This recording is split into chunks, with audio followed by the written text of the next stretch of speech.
Hello, my beautiful, absolutely gorgeous fans, and welcome to another live stream of What Will 4Kids Do This Time? Hello, my darlings. I am so happy to see all of you, sweethearts. Hope this week has been treating you very, very well. I got so much done this week as well. Oh my goodness. It has been a little bit of a crazy week. Not to mention so many vet visits. Thank you, Merit. Merit decided to eat one of her toys. Finally, we're at this age where we're eating toys. Yay. Though she decided to eat it a little bit earlier. Carl, when he was a puppy, he would eat his toys around 7 to 8 months. But this girl, at 5 months, decided, like, you know what? I'm gonna try. So we had 3 visits to veterinarians just to monitor her and see that everything is okay. And that she'll be able to naturally get the toy removed. So yeah, she had her first blood test, she had her first ultrasound. Yeah, it was absolutely hilarious. The poor puppy. Hello, my darlings. Hello. Oh, I see. Vista won't be able to make it. That's absolutely okay. That is absolutely okay. I hope that she'll enjoy her watch along. That'll be really, really fun. And Kat, thank you for doing my moderation today. Thank you so much. Hello, David. Hello, Julian. Hello. Yuk-chan, Maria, welcome, my sweethearts. Oh no, she's not poor, she's absolutely fine. That's the thing, guys, she's absolutely fine. She's just chilling. She's like, oh, I ate a toy, so what? Yes, Mirchan. Yeah, exactly. Look at you over there. Yeah. It's like you didn't understand what happened. She absolutely didn't understand what happened. Once the toy was out of her naturally, what did she do the next day? Oh, she just ate the cardboard. She just ate the cardboard box. I wake up in the morning, and then I just see pieces of cardboard everywhere, and I'm like, well.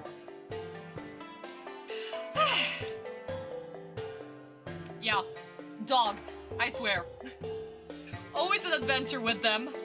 Hello, Merlene. Hello. Ah, I see you, Chan. You're making a Halloween drawing. That's really, really cool. I don't know what I'll be doing on Halloween.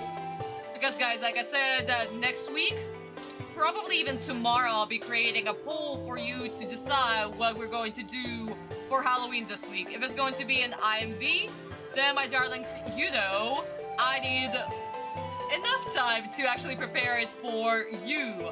After all, the, IMVs take a long time, and if I'll be creating my own frames, which I did for a previous Halloween, yeah, that's going to take a while.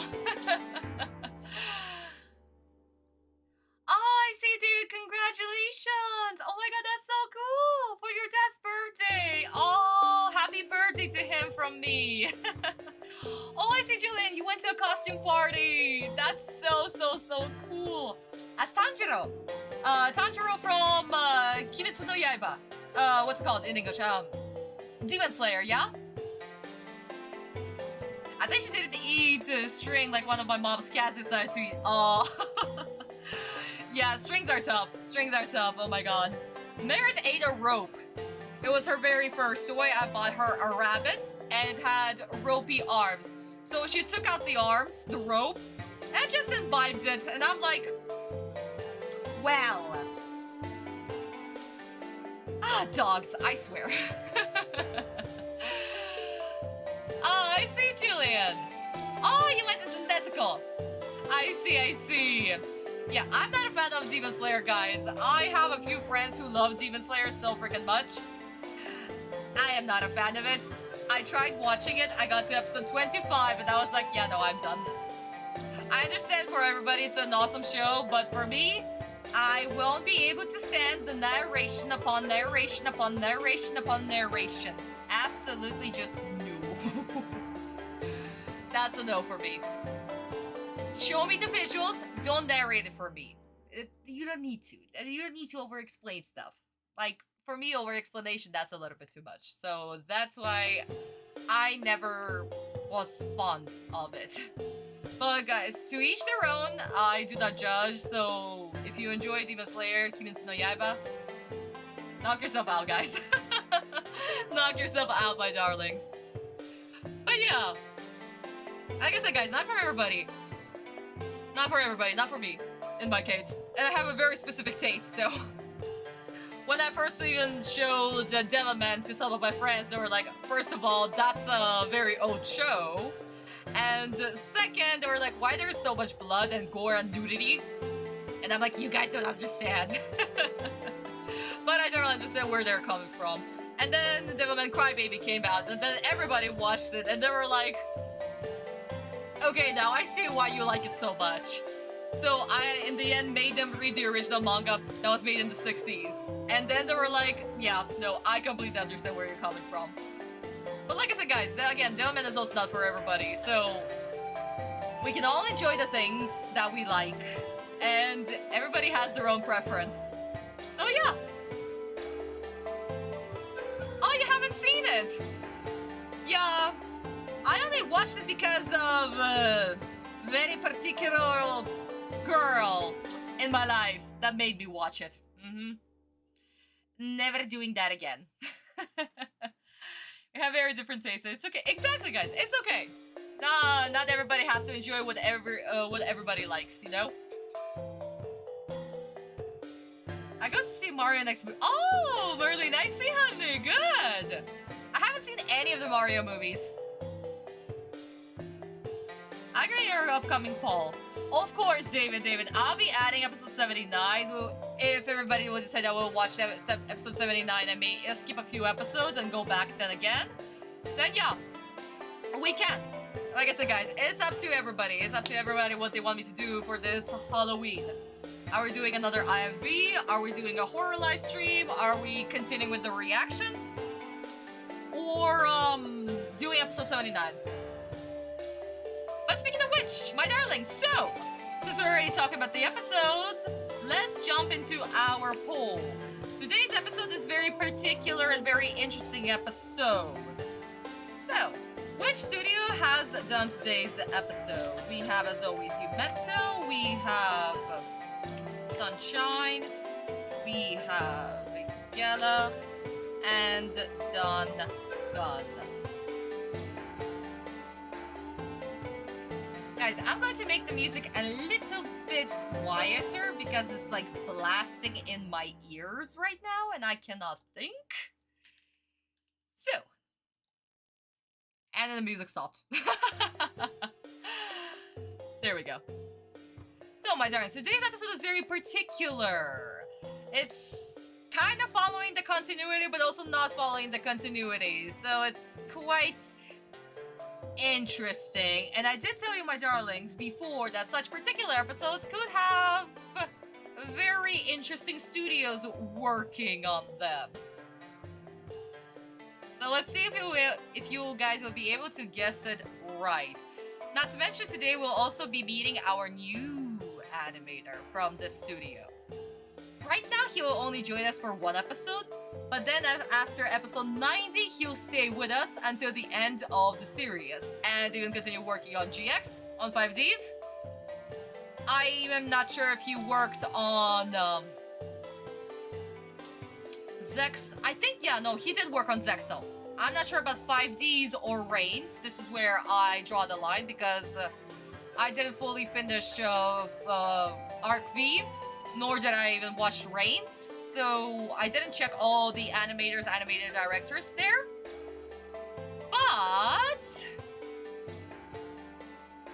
But yeah, he could have. I mean, his studio continued working on the project. So there is a huge chance that he did. And he also did work on the movie. Dark Side of Dimensions, Bonds Beyond Time. Not sure about Pyramid of Light, actually. I did not check that. But definitely Bonds Beyond Time and Dark Side of Dimensions. Okay, interesting. So far, Gallop is taking the lead. Then we have Sunshine, Yubet and Dungan in their third place. Ah, Jorge! Mwah, my darling! Hello, hello, hello, hello! Welcome to the stream, sweetheart. Guys, another thing, Jorge here, Mr. Spooky, is the one who voiced Sensei for our annual video to honor Sensei. And he has done a marvelous job. So once again, Jorge, thank you so much for doing that. So please go subscribe and check him out, as well as check out his TikTok account. That is listed in the description box of the video. The video that I'm talking about is So I Decided to Become a Manga Artist. That's the one that I released this year to commemorate Sensei and to honor his name. So please subscribe to Jorge. He's absolutely amazing. One of my beloved voice actors that is still with me to this day. Since episode... Jorge, honey, since episode 1. I mean, I remember you voiced episode 2, but I think that you stumbled upon my channel, I think after episode 1, yeah. But yeah, he has been with me for almost a decade. Oh my god, it's almost a decade! No way! Okay guys, so... Oh boy. Oh boy, oh boy, oh boy. Gallop is in the lead. Yumet and Sunshine are sharing second place, and Dungan is all the way in the back. So, guys, somebody please break the tie between Sunshine and Yumeta. We cannot have that. Or else I won't be able to decide if you got the answer right or wrong.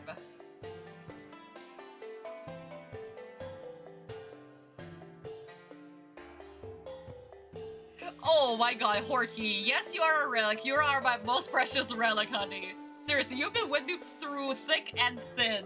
I swear. How about you give a question? Why gives Takahashi Sensei, guys, let's please not refer to his name. We need to be respectful. So please, let's write his last name. We do not know him personally to address him by the name, you know? Only his close friends and relatives could actually address him by the name. So let's be respectful and use his last name, please. To add the vampire archetype and zombie types, what inspired him to create them?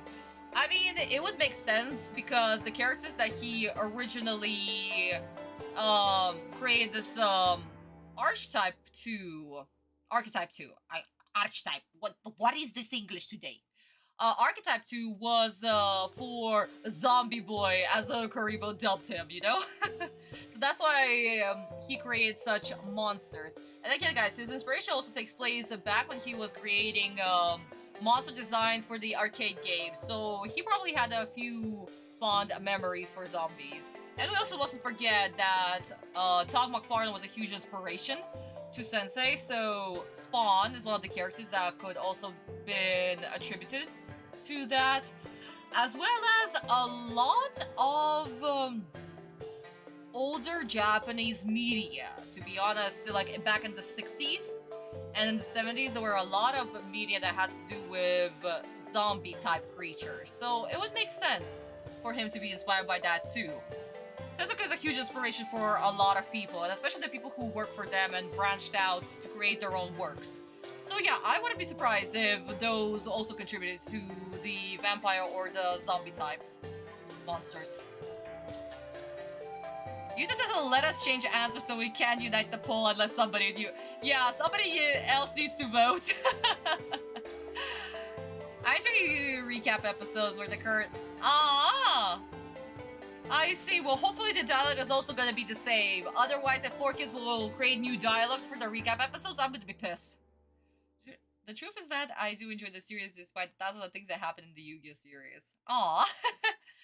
I mean, we all need to enjoy Sensei's work, you know? Sensei is the legend, the god himself. And enjoying his work is the best thing that we can do. And again, guys, read the manga. Okay, wait, so I'm ending the poll in 5. Nobody broke the tie, so I guess it is what it is. 3, 2, and we are done. So, my darlings, as I was mentioned in the, as David mentioned it in the chat, yes, today's episode is a recap episode. It's a filler episode done specifically To once again give more time for Sensei to finish writing the arc that he was writing. And if my calculation is correct, this episode in Japan was released on September 25th and started production at the beginning of September. Sensei at this time was finishing writing the duel between Yami Merrick and Bakura to complete the semi-finals arc, basically. So that's why they needed more time with that. So, for that reason, and another thing, was to have Kaiba actually believe and know that there are two souls living inside Yugi's body. Because at this point in the anime, Kaiba is still clueless. He still doesn't know. But while in the manga, it was already established way before even Duelist Kingdom started. So that's why we needed this episode. That's what this episode is there to serve. So because it's a filler episode, a studio can take a second turn. It's not Dangan, it's not their turn yet. Sunshine has done their episode last time, and they could have done this filler episode, but they didn't. It's not their filler episode. Yumetum is at the end of the rotation, so it's not their episode, and they're not just going to jump in the middle of the rotation. So that leaves us with Studio Gallop. Not to mention, it's the main studio for this project, and they're the ones that are supposed to handle any filler episode or any recap episodes in between. So, they hired an animator for this one-time occasion. Who is this animator that will be with us for this episode, leave, and then come back and be officially part of this project from episode 90 forward? So let's start with this. Who is the animation director for this episode? I'm going to list out names, some that are familiar and some that are not. Let's see if you're able to get it right. So we, as always, have Kobayashi. We have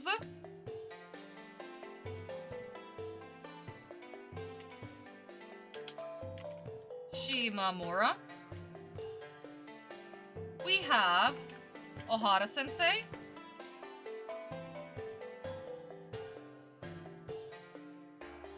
We have Tsuji Sensei. Let's see, guys, if you were able to guess it right. After all, we haven't met him just yet. We are not sure who is he, but I've listed all the names that we know and we don't know at the same time. Or maybe some that we've heard a long time ago. Or maybe some that just happen to be with us for only 1 week. Let's see if he'll get it right.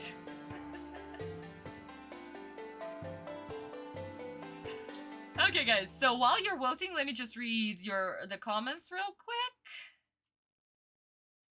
Instead of breaking the tie, it turned into a three-way tie for a second. Indeed, Cat, indeed.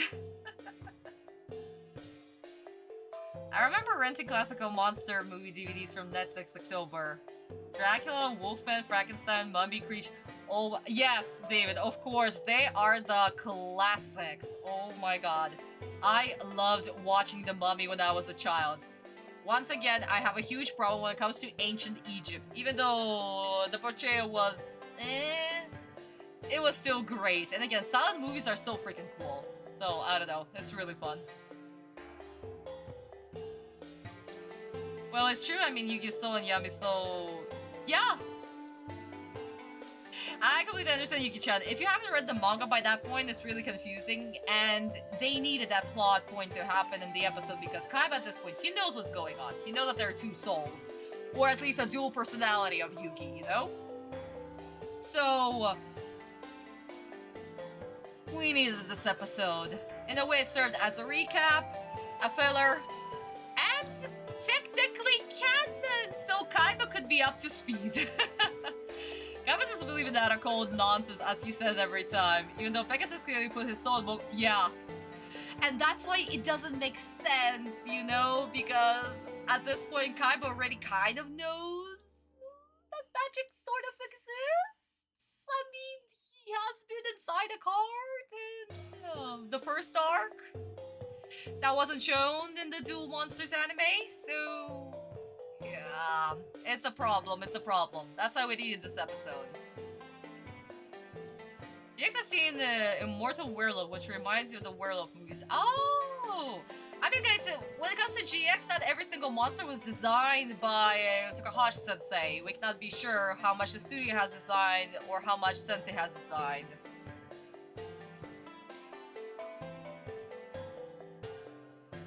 Yeah, Kurosaki, exactly. There gotta be an explanation, absolutely. Because otherwise, Kaiba cannot just continue flowing with the boat and just being oblivious that you know, there are two souls inside Yugi's body.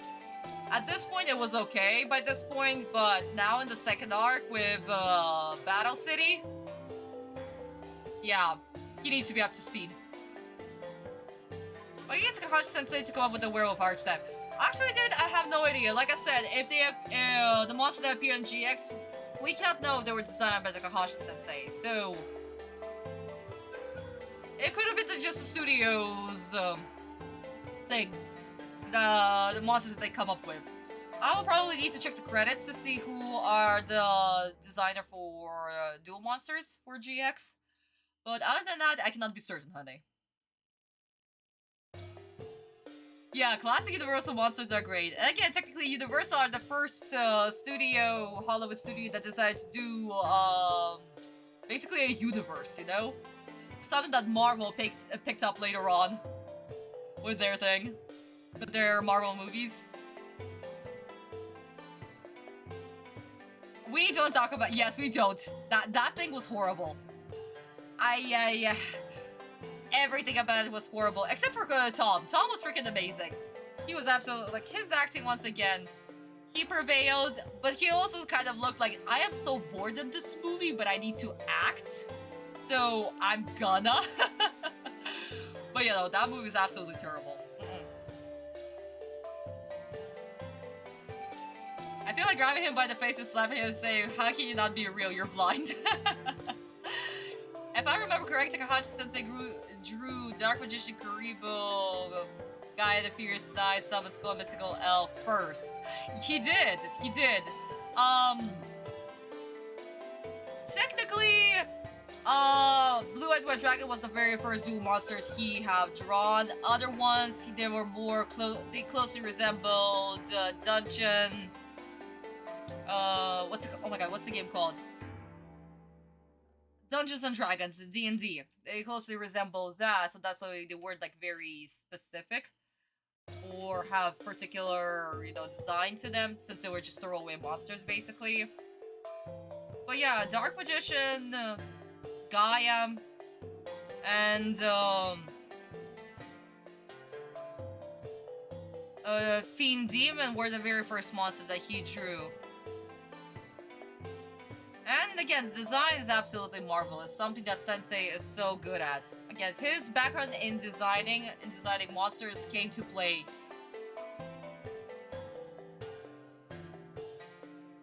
Oh dude, I have no idea, since I don't work at Konami, nor are Konami very, you know, like, open about the thing that they create, or the plans, the future plans for the stuff that they do, you know? So I don't know. When it comes to the TCG, guys, I am clueless. I'm only in the manga and anime aspect of Yu-Gi-Oh! TCG, not my field. Oh yes, Luis, yeah. Yes, Flying Dragon, absolutely. Absolutely, honey. So again, Sensei knew what he was doing, even though he winged it mostly. Ooh, Van Helsing. Oh my god, I loved that movie when I was a child. I Again, guys. Oh my god. The Underworld and Van Helsing were my go-to movies when I was a kid. I just love Kate Beckinsale. Her eyes, her cheekbones, just how she gazes at you. It's a work of art. My first female crush, I swear.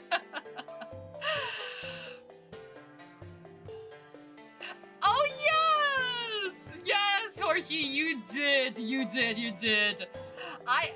Actually, after we dueled, I didn't touch Duel Links after that. I did not.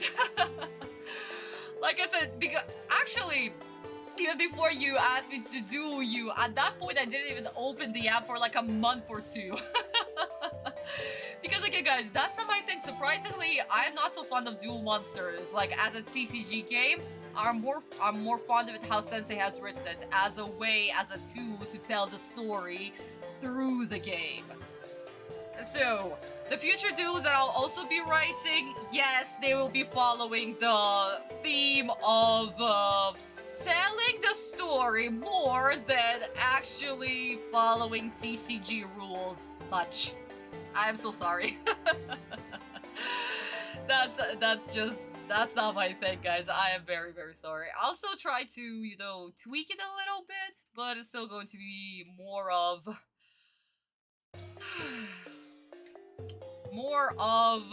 storytelling aspect. Okay, guys, so let me check the poll real quick. Uh-oh. My darlings, we have a tiny little problem. Kobayashi-sensei and Ahara-sensei are first place. We have to break this tie. We can have two people sharing first place. Absolutely not. Shimamura-sensei is in second, and Tsuji-sensei is all the way at the end.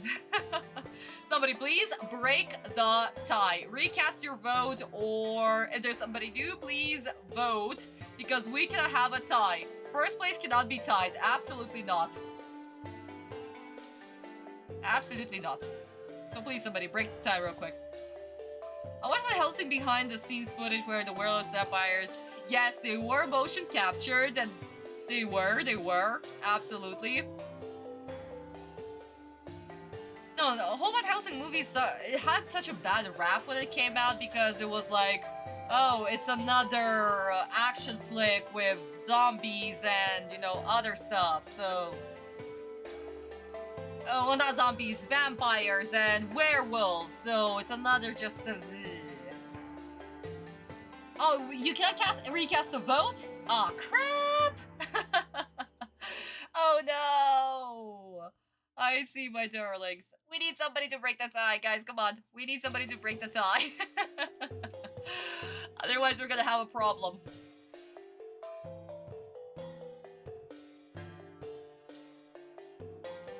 But yeah, it had a bad rap when it came out, and not a lot of people watched it. They even said that whoever was Kate Beckinsale's agent, he needed to be fired because he just cast her in a poor movie. And I completely disagree. We did not know what we had back then, okay? We absolutely did not know. Kate Beckinsale's character is such an amazing, strong female. Oh my god, she's such a strong character, getting stuff done. Yes, of course, she's still going to be... As a woman, she's still going to be weak. Duh, that's normal. We are not men. Women are not men, okay? And we also have a werewolf attacking her. Yeah, duh. As well as vampires with incredible strength, you know? So, of course, at one point she's going to be, you know, a damsel in distress. For obvious reasons. But even when she was kidnapped, even when she was being haunted, she still was just going her way, making sure to avenge her dad, avenge her brother, and be amazing. Absolutely badass character. Absolutely badass. So I don't know what people were on back then, but she was great. She was absolutely great, and once again, Kate Beckinsale, she delivered. She absolutely delivered. I swear, we did not know what we had back then. Can we please have amazing female characters back and not the robot Terminator women? I am very strong. I have no flaws. And apparently I have superpowers and a plot armor, okay? And no personality whatsoever except for I am strong. And men are weak. And everybody should worship me. I hate that. I absolutely hate that. I am not watching any new modern movies until this whole shtick dies down. I swear. Oh, I love Sleepy Hollows. I watched almost every single Tim Burton movie. Oh my god. Tim Burton is legend. Absolute legend. And again, because Johnny Depp is in it too. Johnny Depp. My love. The only actor who can transform himself the way that he can. Legend. Absolute legend. Yes! She did absolutely can. I completely agree with you. I completely agree. She did kick ass. At the very end, even her very last action is the one who was able to basically save the main characters. Save Hugh Jackman in the end. So no. Gorgeous. And the chemistry between Kate and Hugh. Oh. Can we have those movies back? Oh, I love the Terminator franchise. The first 3 movies, legends. First 2 movies, absolute legends. Just, chef's kiss, chef's kiss. Oh, I haven't actually seen it, K-pop Demon Hunters. No, I haven't seen it. No. Like I said, guys, I'm a little bit skeptical when it comes to new movies. I'll watch it in my own accord, and especially when the hype for this movie will also die down, because everybody's praising it, or other people hating it, so I want all of the opinions to go away, let the movie die down, so then I can watch it with just no opinions, no bias, and just see the movie for how it is. That's the best way to do it. You know, no biasy opinions. Lingering. That's how I prefer to watch my movies.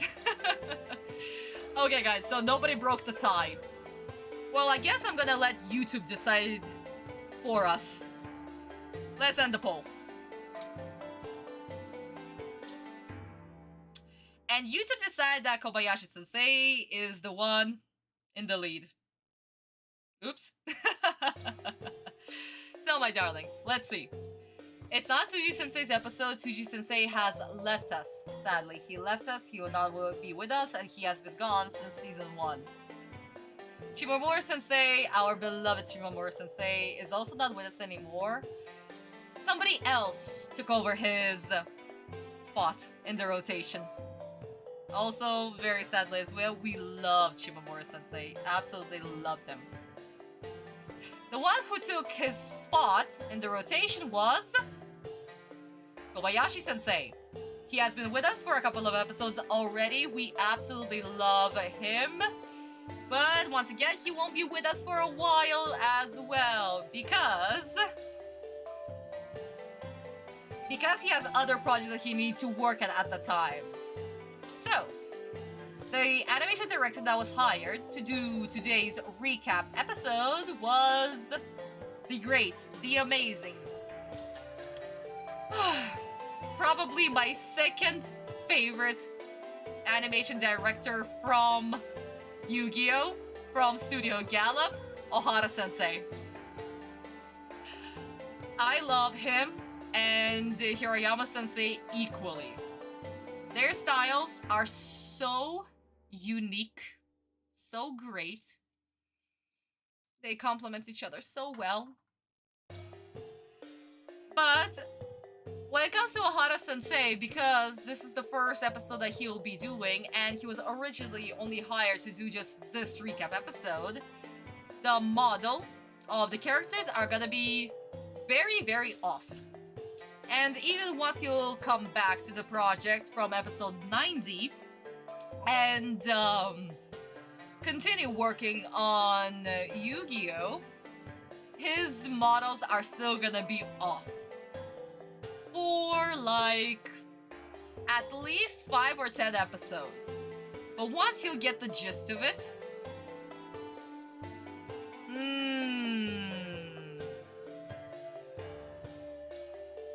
His style is going to be legendary. His episodes are so recognizable, you know it's him. Just like with Kagami-sensei, you know immediately that it's him. But for now, since his models are gonna be off, it's going to be very, very interesting.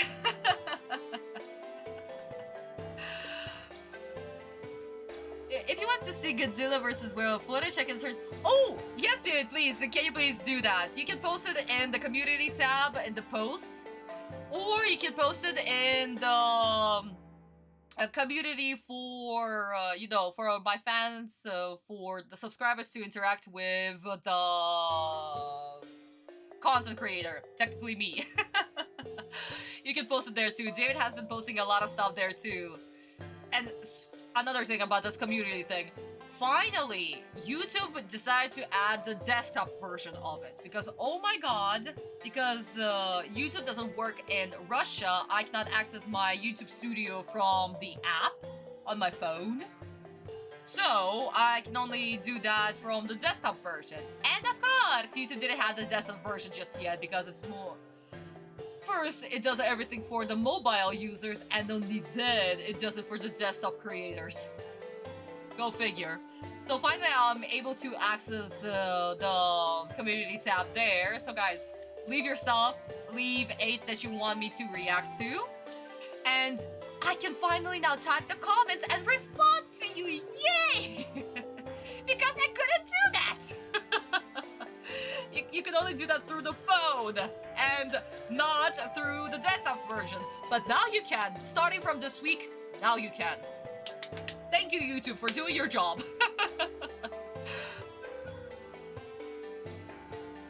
I see, Cat. Yeah, that's why this episode is a little bit strange. Like I said, the models are gonna be very, very off. Very, very off. But he still tried his best. Like I said, guys, he was supposed to appear for only one episode, and that's it.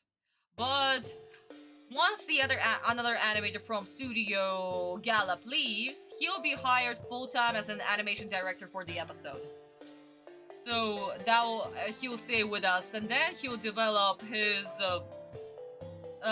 the models of his characters more, his character designs more, and his episodes are gonna be superb. Absolutely superb.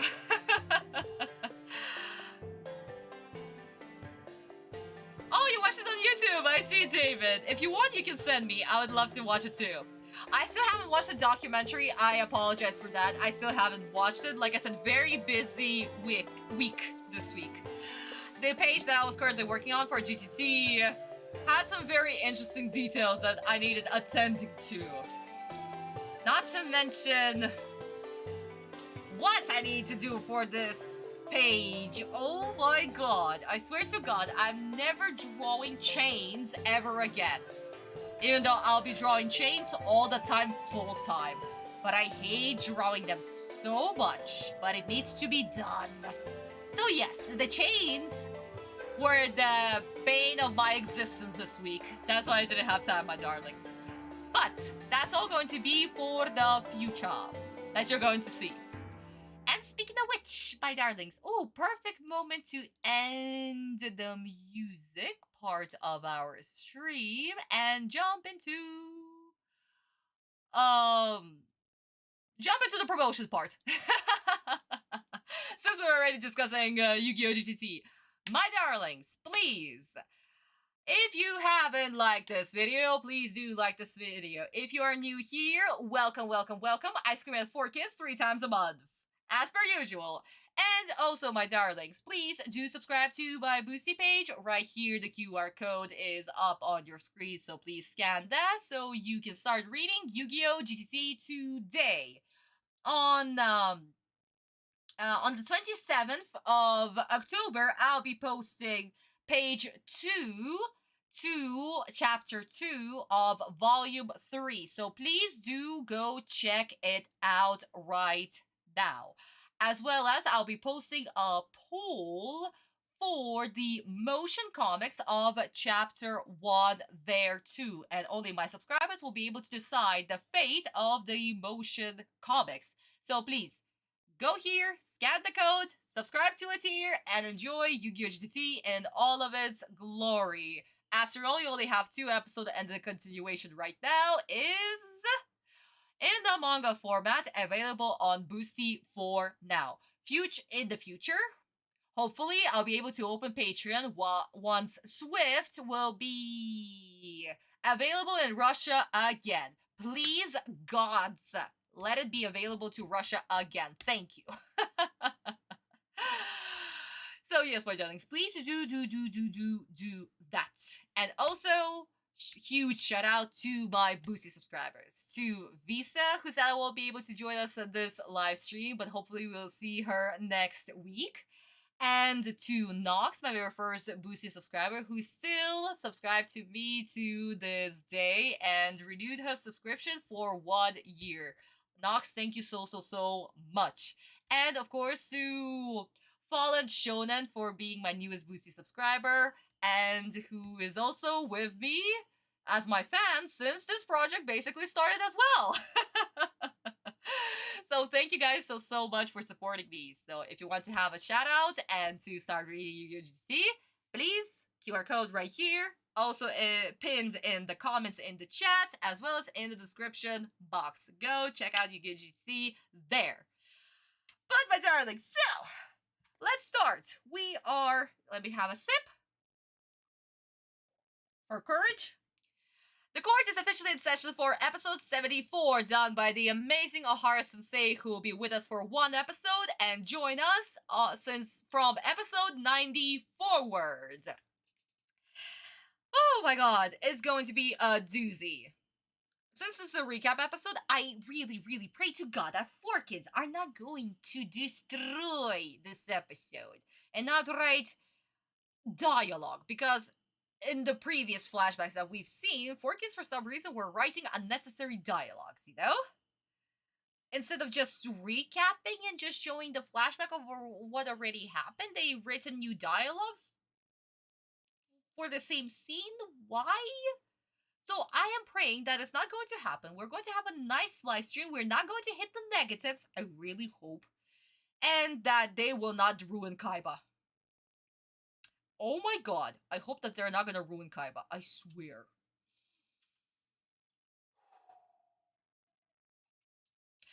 Okay guys, so let's go. The court is officially in session. We are starting off with 20 kids out of 20. Please, 4Kids, do not do anything stupid this episode. Please. Guys, are we ready? Grab your snacks, grab your grape juice, of course, and send all the prayers to the kids that will be staying today, that will be sacrificed to the Shadow Realm. Whoopsie daisy. There's no trivia for this episode. There's a different adaptation. We'll see. No! Kurosaki, no! Why? I swear, 4Kids are gonna ruin it! Ah! Okay, guys, let's go. 3, 2, 1.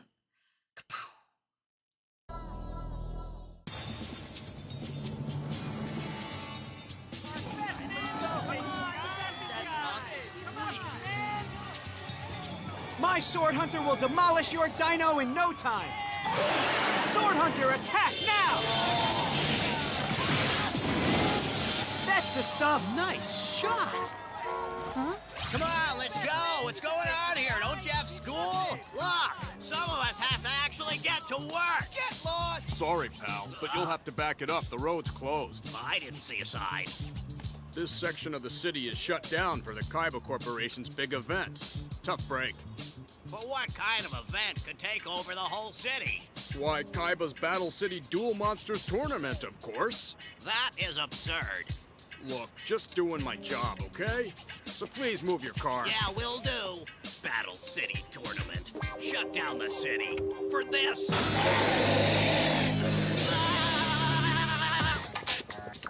Moment of silence.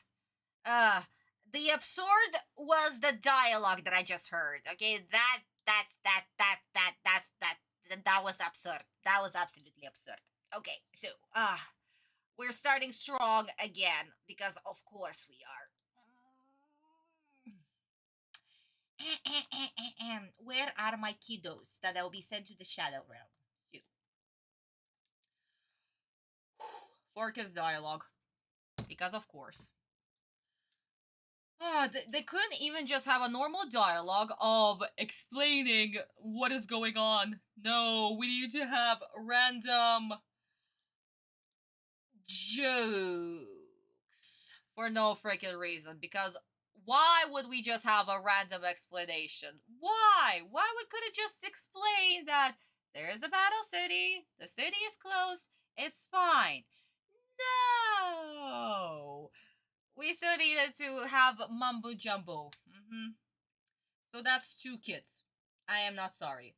And monster sound effects. The dragons still sound like goddamn crows. We still have the caw caw and the tiger noises. Well, they're dragons. Why? That music though. I know! Why? What even? I don't know. I have a question. How come these other duels in the episode beginning each lasted 30 seconds to a minute? I mean, David, the animators just needed to show that the city is busy with people dueling, so yeah, it's not like these duelists were actually strong, and probably they're not going to be a part of the final, so yeah. It would make sense. It would make sense. Yeah, we're literally one way away from bingo. Oh my. Already. Okay, guys, I did not make this shit up. That is hilarious. Oh my god, if we're going to have Forkin's plot, that's gonna be hilarious as hell. Kaiba starts speaking Forkin's plot. Kapow! That would be so freaking funny. Oh my god. There are filler characters in the filler episode. Exactly, and that's why they have a very interesting filler design. I mean, yeah, the characters looked absolutely ridiculous. Just having mumbo jumbo hair, not to mention also very interestingly colored hair too. And as we remember, it's mostly Yugi who has different color hair, and the villains. Filler characters or background characters or regular characters have naturally colored hair. Only it's always the villains or the main character, Autumn, or Yugi in this regard. So yeah, guys. Let's watch the scene in Japanese. Also, guys, no need to have your manga on the ready today, since the only thing that we're actually going to discuss is volume 6, maybe. Like, you can have volume 6 on the ready, but that's about it. Volume 6 and maybe volume 3? If we're going to touch upon that? I mean, we're gonna see. But yeah, for now, we're not going to discuss manga much. Maybe just, I'll show you a couple of pages and that's it. Since, like I said, this is a filler episode, a recap episode, nothing is going on here, basically. If the finals had the last 16 finalists, we could have seen any of the original duelists make it here. Maybe. Possible. But I don't think that they would have been relevant, to the plot, because the main characters that appeared in the semifinals and the finals needed to be the ones that we already know and got accustomed to, because that's, we needed to build the story, basically, and not just have a random guy that Kaiba will stop upon, 8 participants is because Kaiba said so. That's his tournament. He was like, I only need 8 participants, which means me, Yugi, and the rare hunters who have the god cards. That's it. I don't care about anybody else. Other random guy, who cares? I just need Yugi and the god card, so I can crush Yugi, and then I'm gonna be the best. That's it. So yeah, for Kaiba it makes absolute sense to have only 8 characters. Not to mention he kind of knew that the rare hunters would have cheated to get into the finals because he has the god card. Yeah, he was ready. It's Kaiba. Oh, lovely. A lovely character. Okay, guys, so let's watch the scene in Japanese, see how this dialogue is different. Duh. And yeah, just enjoy.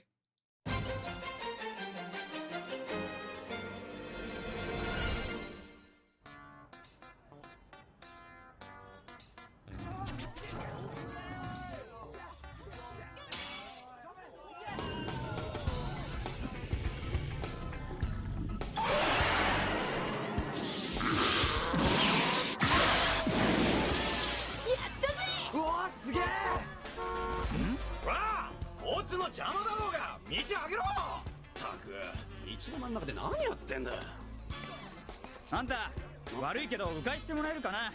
どういうことです？今、海馬コーポレーションのイベントでこの街は交通規制中なんだ。悪いね。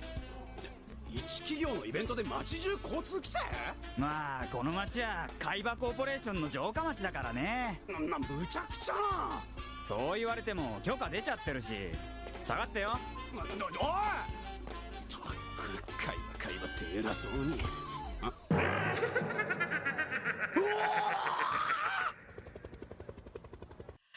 And there we go.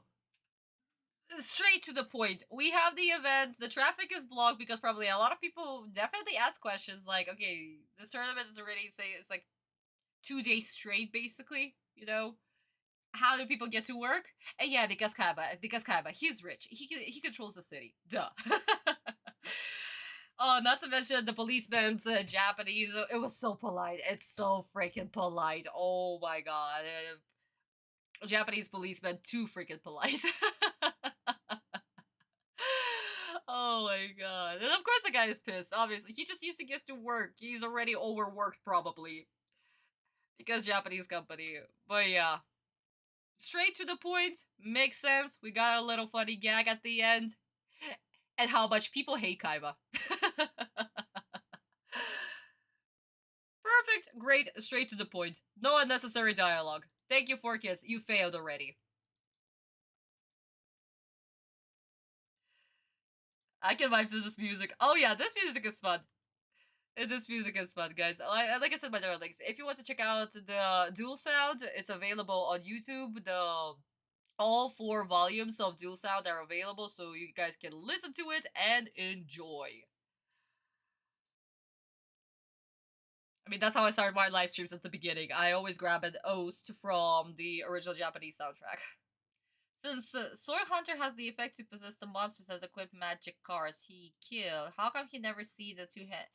I mean, David, it's a filler, honey. You're making it too fuss about it. It's a filler. They didn't need to follow the rules. They just need to show that the duels were happening, and that's it, you know? Not to mention, when this card was created, we didn't even know what the effect of this card was. It just appeared as a regular monster, basically. Maybe later on in the TCG, they added some effect to it.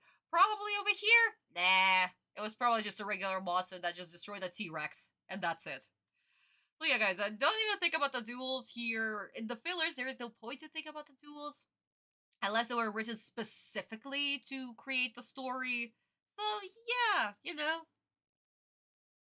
Using the most fluid vibe. I mean, that tracks. Yeah, exactly. It's supposed to be straight to the point. Japanese definitely made me laugh at that part. Not the... Yeah, 4Kids.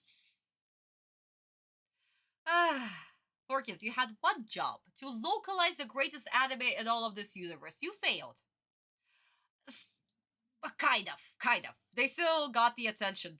And a lot of people in the end did watch Yu-Gi-Oh! And started to support it. So, thank you, 4Kids, for doing that, but also you still failed. Okay. Please, Kaiba, sound like yourself. Please, please, please, please, please, please, please, please, please, please, please, please.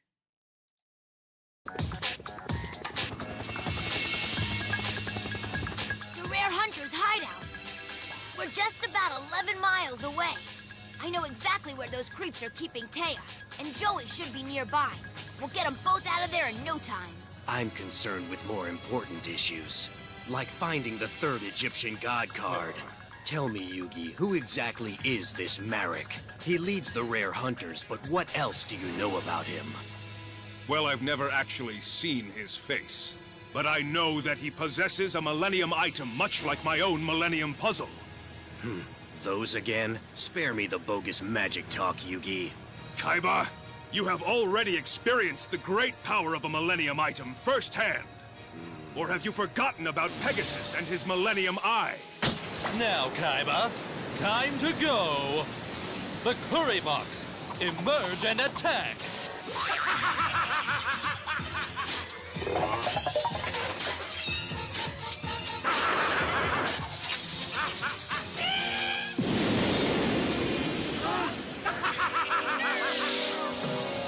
There are no more cards you can play.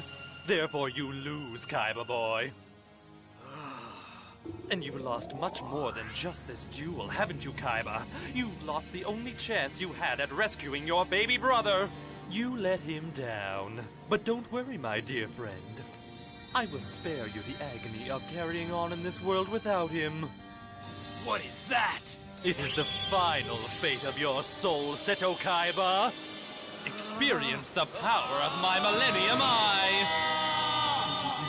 Welcome to your new home, a place of solitude and seclusion. And while your soul is away, your body will be employed as my obedient servant. That... I'm sorry, what? I mean, I usually remove all 4Kids dialogue from my hand, but that sounds so different. I don't know. Guys, you know what I'm actually going to do? I'm actually gonna double check. So, let's duplicate this. Because now I'm more curious to find these episodes and actually double check them. So, okay, that was,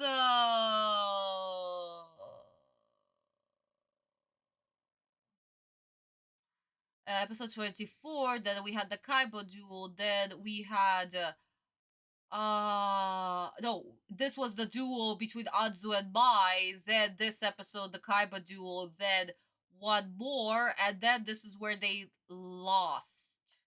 No. Or... let's check 77. Previously... Yes.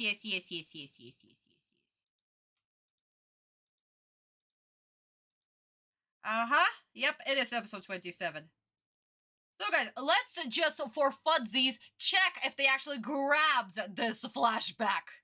Or did they change the dialogue?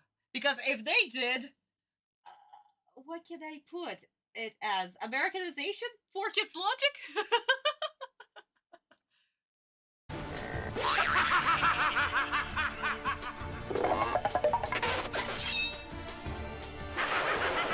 Forgive me, Mokuba. I am so sorry.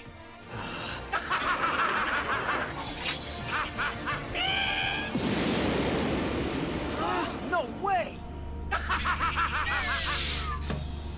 There are no more cards you can play. Therefore, you lose, Kaiba boy. And you've lost much more than just this duel, haven't you, Kaiba? You've lost the only chance you had at rescuing your baby brother. You let him down. But don't worry, my dear friend. I will spare you the agony of carrying on in this world without him. What is that? It is the final fate of your soul, Seto Kaiba.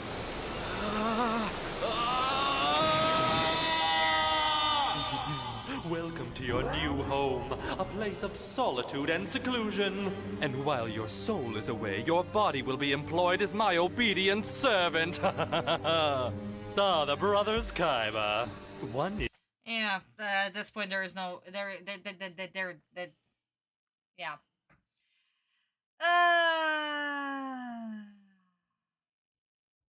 I'm pretty certain the change was before that monster was summoned. Yeah, I mean, even the Pegasus dialogue right here, that was a little bit different too. 4Kids, I am not sorry, but why couldn't you just grab that scene that you've already dubbed and just, I don't know, put it in there? 4Kids logic? Like, for realsies? Why?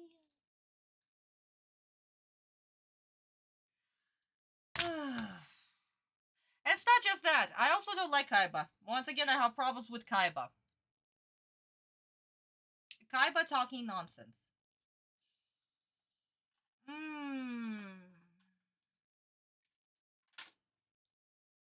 We have that right there.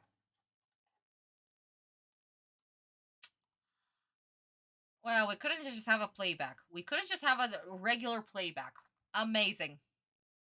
Absolutely amazing. So guys, you know what I'm gonna do? We don't need to check every single episode. That's just my curiosity because I'm always curious. I'm always freaking curious, guys. I am so sorry. But, like... I mean, David, there is no point. They could have just, I don't know, grabbed that scene with the original audio that they've already, you know, done, and just placed it in there. They didn't need to redo the dialogue for no reason. So no, thank you to the voice actors for doing their job, but like, come on. There was no point. It wasn't necessary. But they needed to drive the whole plot of, you came across the Millennium Puzzles before, the Millennium Items before. There is magic in the air, yada yada yada. That's not necessary. They didn't need to do that.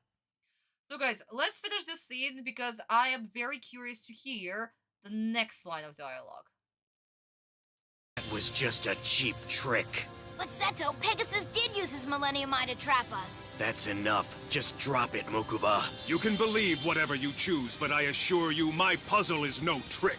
And I'm not exactly who you think I am, Kaiba.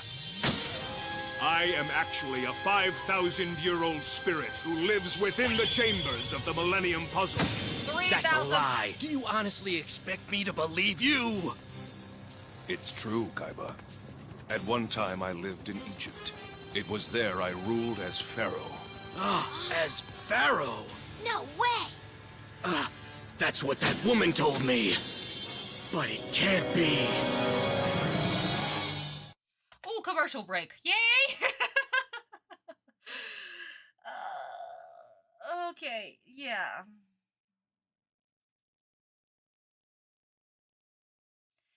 I mean, at least he did say that there are 2 spirits in Yugi's body. Yay!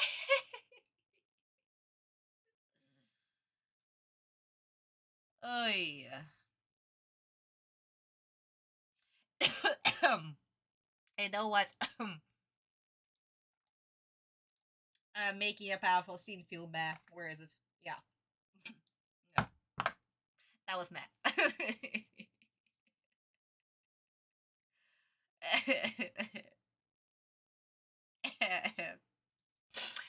Oh my god, I'm actually gonna cry.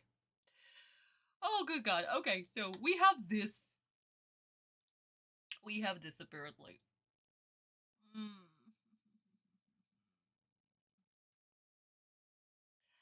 How come Seta always thought Yabi is Yugi? I've always wondered about that. I mean, because of the Duel Monsters, because Duel Monsters didn't have the first arc. You know, the Def T arc, the high school arc, as Sensei actually called it in the Bunkabon version. Yeah, Kaiba wouldn't know. But it also doesn't make sense because they kind of made Kaiba stupid. Simply because, Kaiba is still refusing to believe it like this, even though Kaiba felt the power of the Millennium Eye. Now he's in denial, and then we have Bokubo over here trying to convince him, and it's like, oh. Yeah. Okay, so, yeah, no, the whole scene felt meh. Okay, darling, so let's jump to the Japanese version real quick and probably open manga once. Let's go.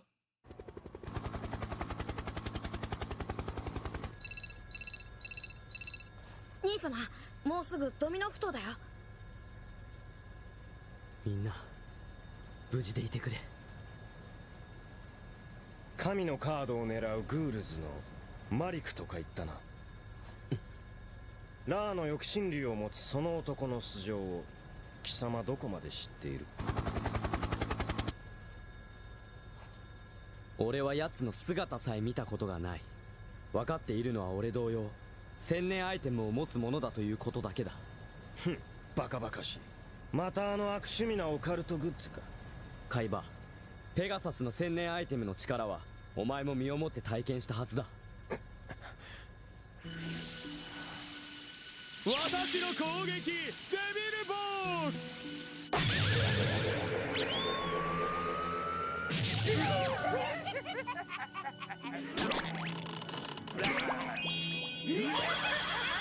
さらばだ木馬、さらばだ遊戯。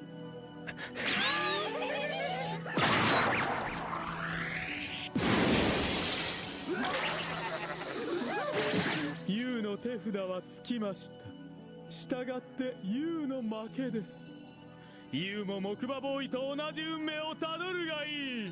マインドカード。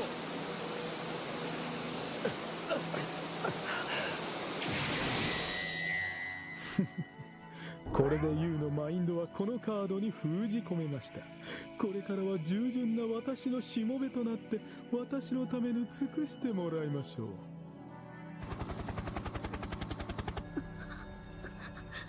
あんなものはまやかしに過ぎん。信じる信じないはお前の自由だが、この俺自身、千年パズルに封印されていた魂。そう、今の俺は遊戯であって遊戯ではない。武藤遊戯が千年パズルを完成させたことによって目覚めたもう一つの意志。バカな、遊戯でないとしたら貴様は何者だ？おそらくは古代エジプト史から消された失われたファラオの魂。ファラオだと？ファラオ？あの女、あの時ドミノ美術館で石津とかいう女に見せられた石板。 What's up, guys, right here? So, what do we have? Kaiba's not talking nonsense? Does he believe in the occult stuff? No, of course not. He's a techno guy. He's never going to do it, you know? It's normal. It's absolutely in his character. I mean, he's literally the guy who created technology that will be able to withstand a quantum cube, okay? So... Kaiba may not believe it, but he knows it's real. He knows it's real. He experienced it firsthand. And he also understands that if whenever he's dueling Autumn, he's acting strange. He's not himself, you know? He feels it, he knows it. And then he saw the stone tablet. So no, he's putting the pieces together. Kaiba's a very smart cookie. Well, at least they tried to make him in this episode. Because like I said, guys, they needed to catch up Kaiba to speed. Because Kaiba at this point, he needed to know that there are two souls. You know? So yeah. A little problem with not having the first arc. Have you ever been to Egypt yet, Hawaii? No, David, actually, no. Oh, when it comes to Egypt, there is a huge problem with Russian tourists. Oh my god. There's a huge problem when it comes to Russian tourists. Because our tourism companies to Egypt are absolutely freaking terrible. That if I do ever go to Egypt, it'll have to be from another country.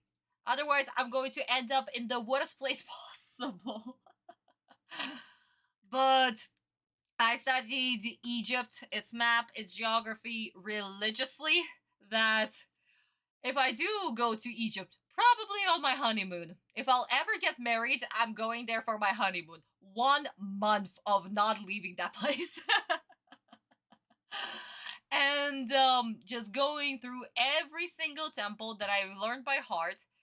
Every single sightseeing that I know. And of course, visiting all the religious places that I can. There's a going to Wasset or in modern day in Thebes. That would be the best. That would be the best. Oh, and Memphis. And Memphis. Current day Cairo. But yes, my darlings, even though I haven't been to Egypt, I know it by heart. Probably the first temple that I want to visit is Abu Simbel. I needed to visit Abu Simbel. Ramesses' work for his wife for that temple. It's absolutely remarkable. It is absolutely remarkable. As well as visiting the Temple of Osiris. It's a must. It's a must thing to visit as well. Because how the temple is literally underwater. Oh. It's great.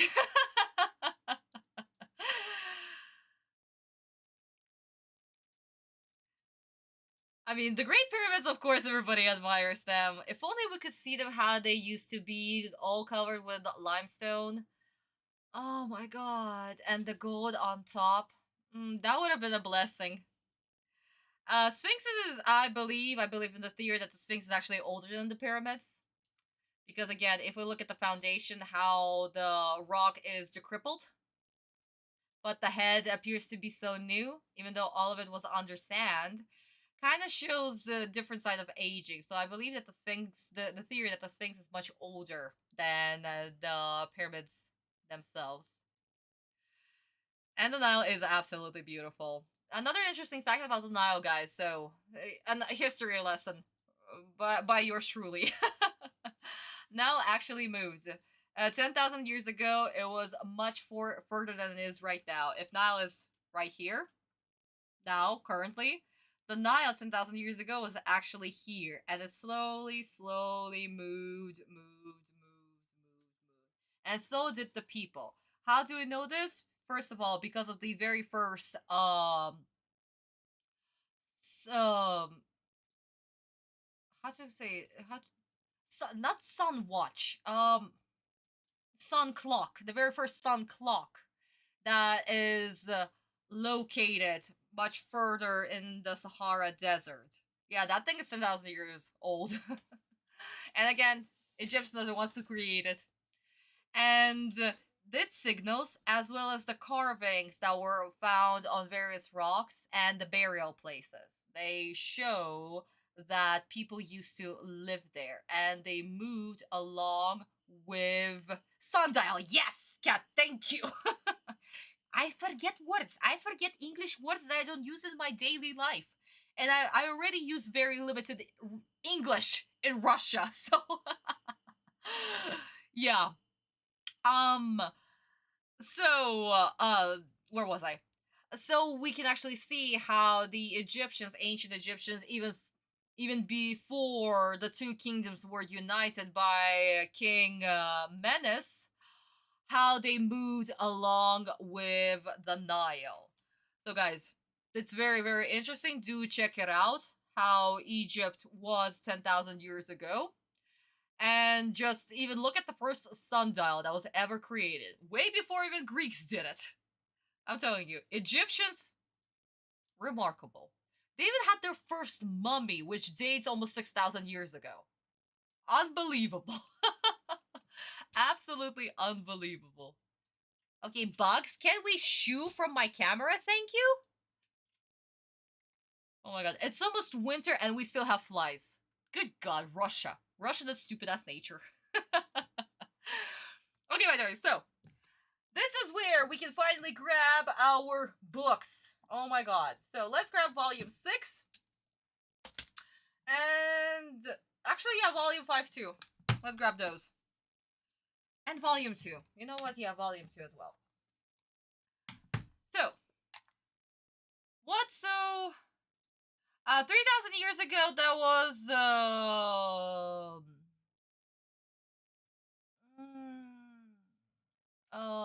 1000 AD. That was what, like the 26th, I believe, dynasty? Or the 23rd in Egypt? So yeah, 3,000... No, wait. My math is terrible today. Oh my god. 3,000 years ago, that was the 18th dynasty. Good god. Wow. Yeah, don't make me count. Don't make me count. I don't know. I don't know math. Okay, my darling. So let's go back. What do we have? Kaiba first appeared in chapter 9, as we remember, in Yu-Gi-Oh! And he was just basically a throwaway villain that was supposed to introduce a new game, which is Duel Monsters, of course. So this is where we get Kaiba. Kaiba stole the Blue Eyes, Autumn duels him, and the penalty game for their duel was... Let me just... Yeah. And the penalty game was what? This. He got trapped in a card. Autumn was actually the first one to trap him in a card. Yeah.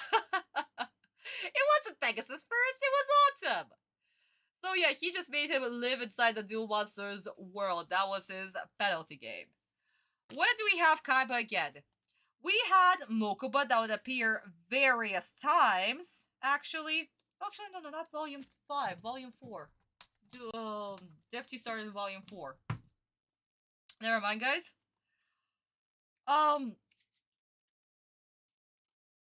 We had Mokuba appear actually way more than Kaiba, because Kaiba presumably was still trapped in a card until he served his penalty game. So in chapter 27, this is where we have the Defty arc starting. Kaiba has nightmares about how he was trapped inside the card. And this is where he decides to get his revenge. His little brother failing left and right to kill Yugi.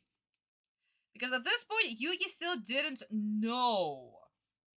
He only thought that the moment Yugi started playing a game, he was completely a different character. And that's what he told his brother. And that's what his brother knew. So at this point, Kaiba only knew that there weren't 2 souls, but 2 personalities. 2 separate personalities. So Kaiba plans this whole tournament to basically trap Yugi and make him duel. So he duels against his grandpa, and the Defty basically starts. And Autumn has to duel, or in this case actually Yugi. Yugi has to complete all the games so he can rescue his grandpa. And that was the premise for Defty, basically. And that was supposed to be the second appearance of Kaiba, and that's it. That's it. He wasn't supposed to appear after that ever again. But since the Sensei's editor suggested technically, that Takahashi Sensei should continue with Duel Monsters arc, because Defty was actually very popular when it came out. And another reason was because Toei signed contract with Shueisha to produce the season 0, first arc basically, that anime, and they also supposed to make episodes for the Duelist Kingdom. So when Duelist Kingdom started, it was started with having anime in the mind already, and that's why this arc is so long, and why the rules need to be revised for the show, basically. So what happens in Defty? Yugi gets to the top. It is revealed, technically Yugi finally reveals and accepts that, yeah, he has another spirit living inside him, and it's the spirit of the Millennium Puzzle. That's what he knows.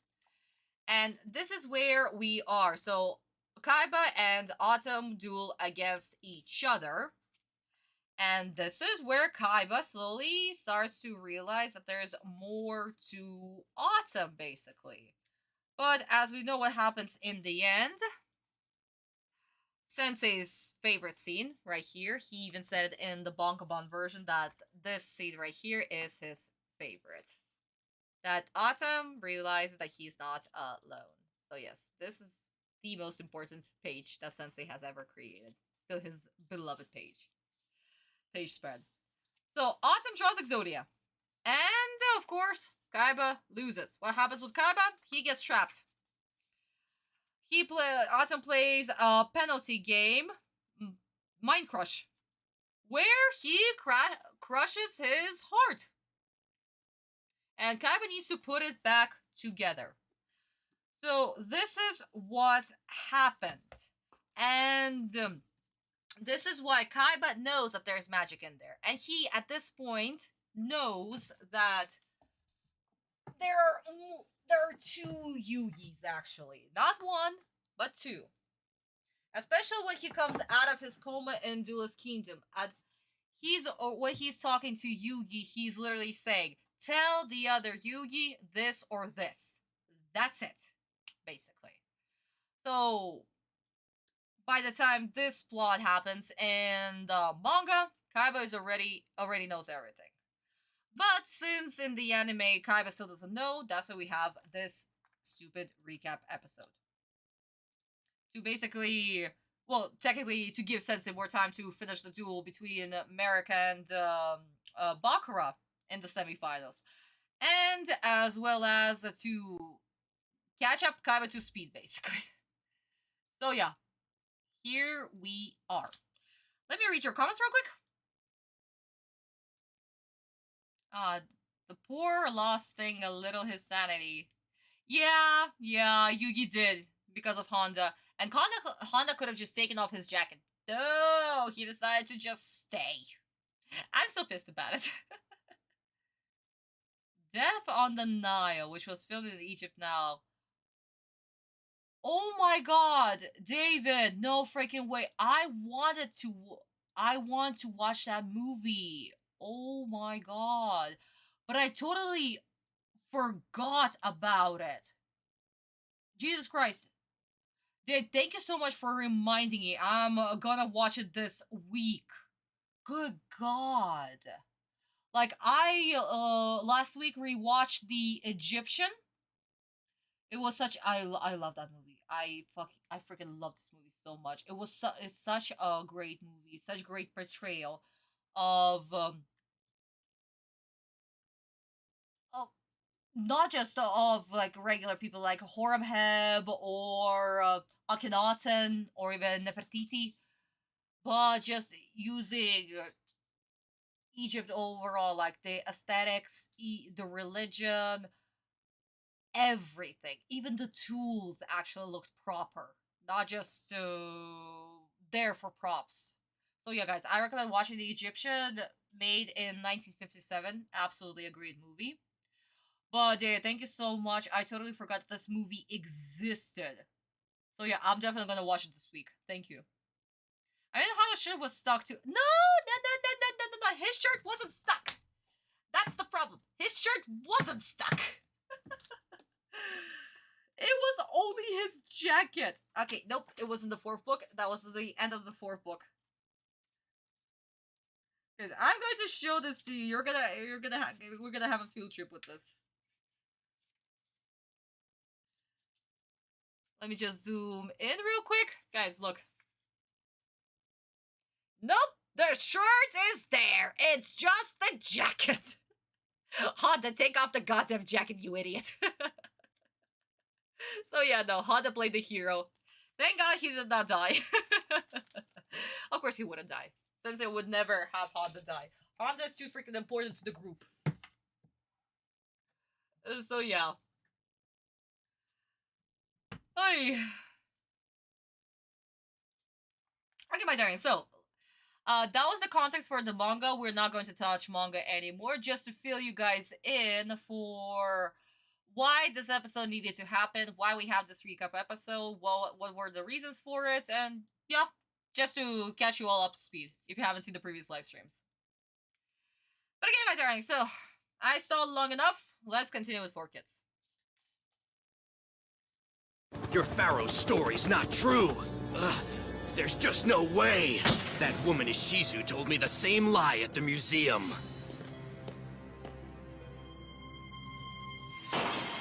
It can't be.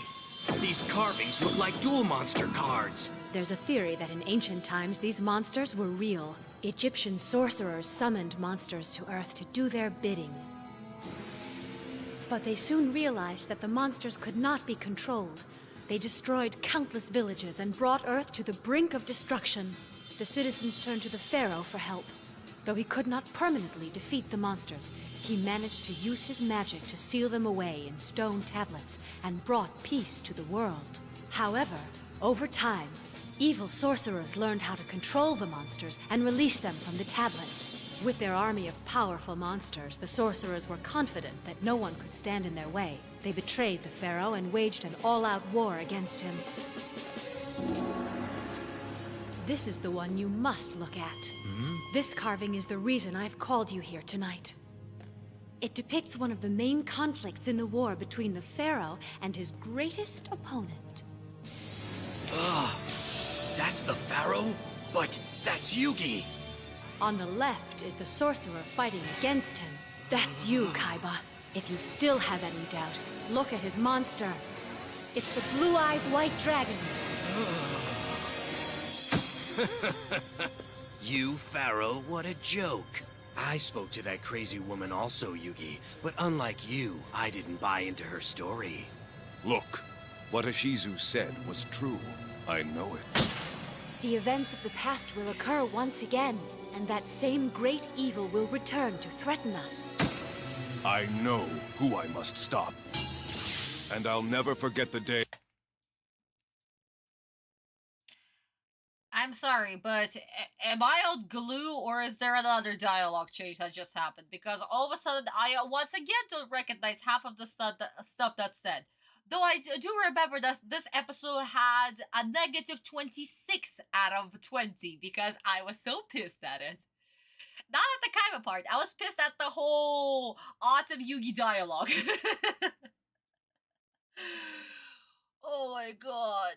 Oh, you said the stage play version. I see, honey. Yeah, once again, thank you for reminding me. It's a good thing that they did it. Yeah, it is. Oh, yeah. Okay, we reconnected. Woo!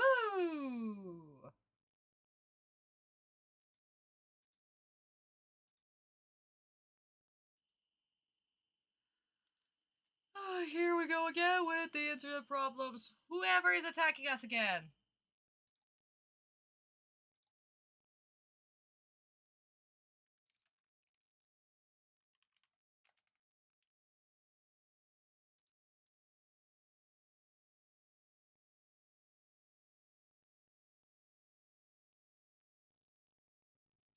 Guys, we back?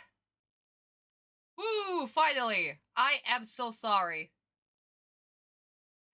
I am so sorry, my darlings. Yeah, this shit happens. Once again, I'm literally in the middle of the war operation, so something was probably flying close by to the Moscow border, so once again, we have the exact same problems of the internet. I remember last time when I actually had to start the stream maybe like 30 minutes later because my internet was also down. Yeah. I thought for a second that maybe we will have a problem that is going to be down for like another, 20, 30 minutes. Thankfully, it was like, a minute or two. Yay!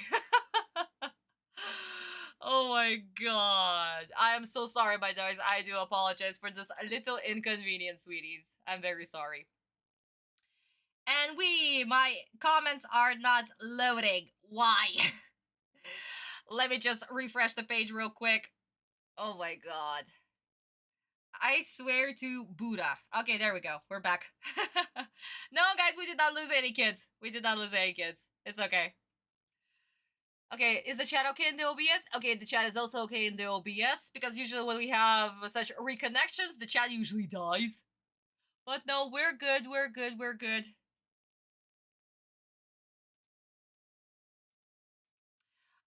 It's the drones. Probably it's the drones, because usually when the drones attack Moscow, we send our drones to intercept them. So we usually have interference when it comes to the internet. Probably gonna have to check the news in the morning to see if they were close by or not. Drones never reach Moscow. That's another thing, guys. Drones never reach Moscow. They're still somewhere in the outskirts. But because we also sent ours, they basically jammed the signal. You know?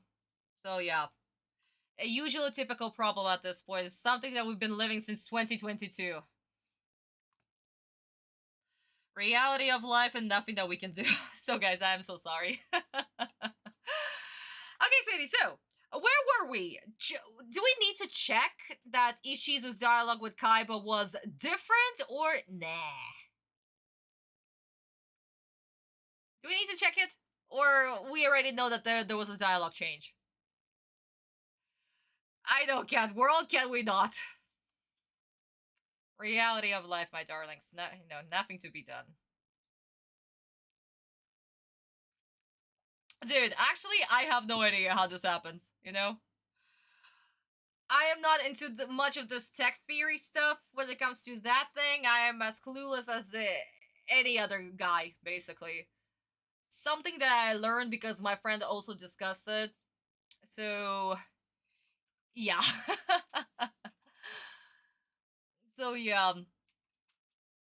No, internet is usually jammed because they don't want the location to be, you know, for the drones to have the location of their target. So that's why everything is being jammed. So the drones could continue flying where they need to, basically. Or we could intercept them and jam them back so they can explode. Or something like that. Like I said, guys, I have no idea when it comes to tech or military stuff. I'm as clueless. But... and that's what my friends told me, the people that know what's going on when it comes to this stuff. Or, yeah. Like, even if you go, like, my country house is in the outskirts of Moscow, too. And internet there is non-existent. It's so bad. So, when I had my vacation during summer, yeah, I was basically without internet at all. Like, I tried to talk through WhatsApp on my phone. That did not work. Or just check the news overall. That also wasn't a thing. So I was like, you know what? I'm gonna be without internet. F it. I'm just going to read books. So yeah. The change in the dialogue was obvious. Yeah, guys, then let's not check. What's the point? Let's not check. It's the... yeah. How did you react when you first saw Stone Tablet Shizubu? Oh, dude. Honestly, I first read it in the manga, so I wasn't that surprised because Sensei did hint at it throughout the first arc, especially when it comes to Shadi, when Shadi was first introduced. So we sort of knew that Autumn was definitely either a nobleman or a pharaoh, but definitely from Egypt, 1000%, and somehow was a soul that was stuck in there, you know? So, yeah. It was a given. Sensei made perfect foreshadowing for this plot point to appear. So, did I say that I was surprised? Not so much. But was it a good revelation? Oh, absolutely. Bakura also mentioned it. Remember, guys, Bakura also mentioned it when he had imprinted his soul upon a piece of the puzzle. So yeah, no, that was also mentioned. Sort of. But seriously, what was that transition? I know, Kat! Thank you for reminding me, because what do we need to do? We need to do a random edit. Where is it? Random screen edit. There we go. Oh, hell no. That was absolutely dreadful. That was dreadful. We did not need this transition made by 4Kids. I honestly don't remember this transition to be even in the Japanese version. But yeah, here we are. Speaking of a Japanese version, let's actually jump into Japanese version real quick and see if that transition actually existed, because honestly, I don't remember it. No Japanese animation director would do such a transition. This is such a 4Kids thing. It's like when 4Kids did the transition with WB Kids in the commercials, because I also saw that they always did like the doo-doo-doo. You know, jump in and zoom out.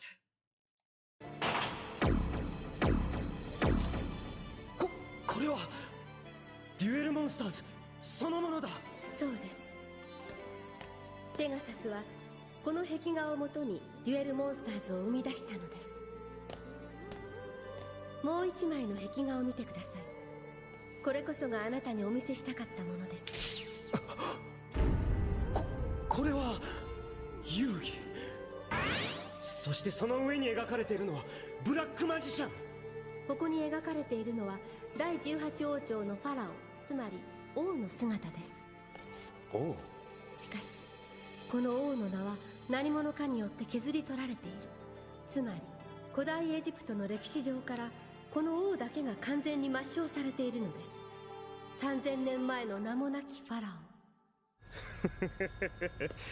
オ。何を言い出すかと思えば、大方お前もあの石津とかいう女に妙なイメージを植え付けられたんだろう。いや、石津が俺に言った言葉、それは間もなくあなたの前に現れる敵、そのものこそ新たな千年アイテムを持つ者。そして奴が現れた。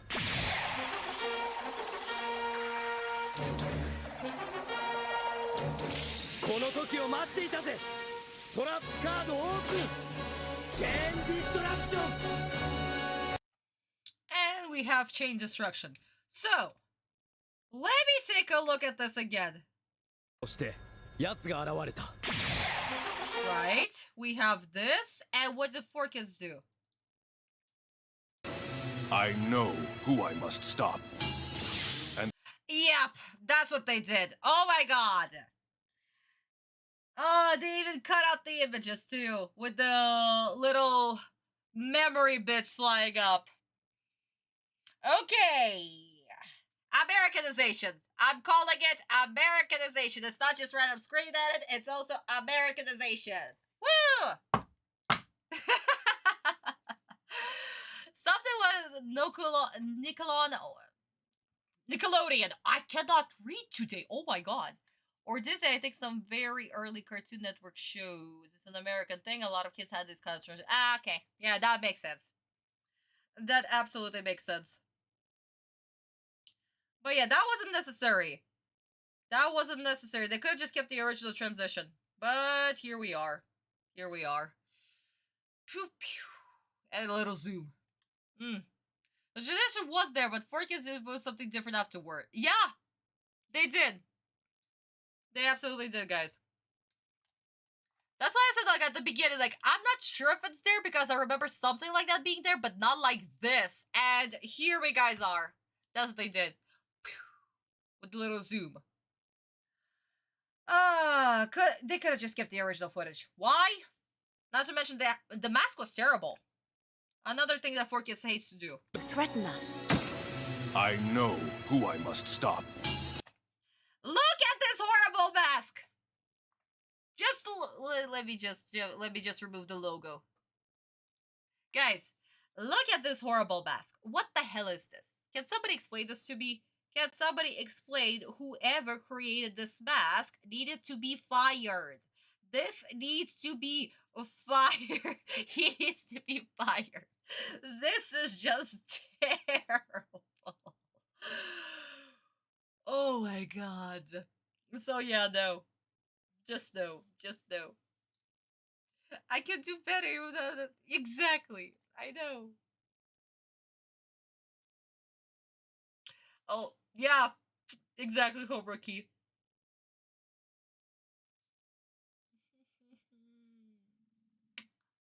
So yes, a random Forkins edit and Americanization. Fuck them. Oh my god, they couldn't even do a mask. Just do the mask around the eye and just zoom out. No. No, they probably used the magic wand tool and just boop boop boop boop boop boop. Ah, done. Oh, good god. Seriously, they... I can't Forkins hire me. Hire me. It even blends into awesome. I know. Like I said, it looks like a magic tool. It looks like the magic tool. Oh my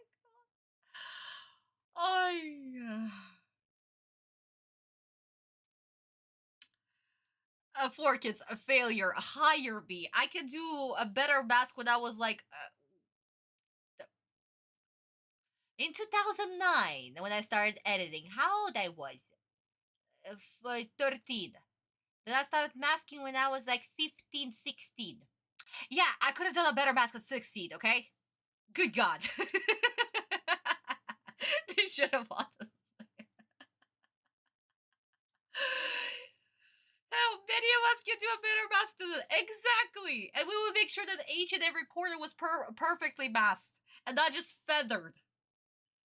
I'm telling you guys, magic tool. Grab the color and that's it. And just went with whatever. And this was aired on TV, guys. This was aired on TV. We have leaders inside studios that get picky about a little chip being cut off. But this was on TV.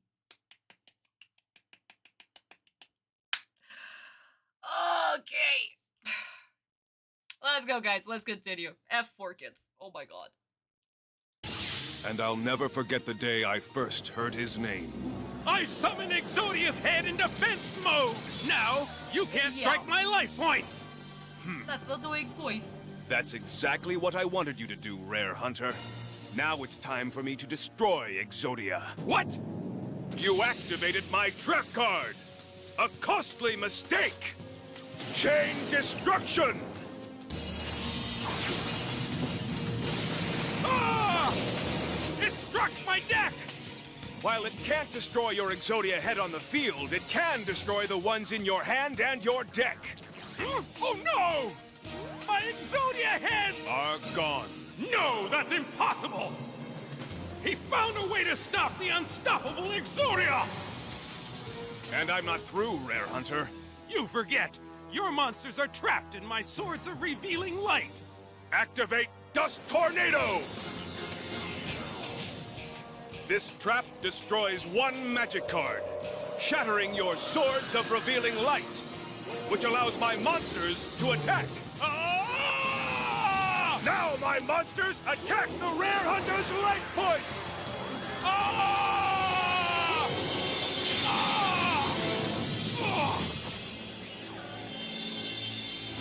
Yeah, Yug, you won!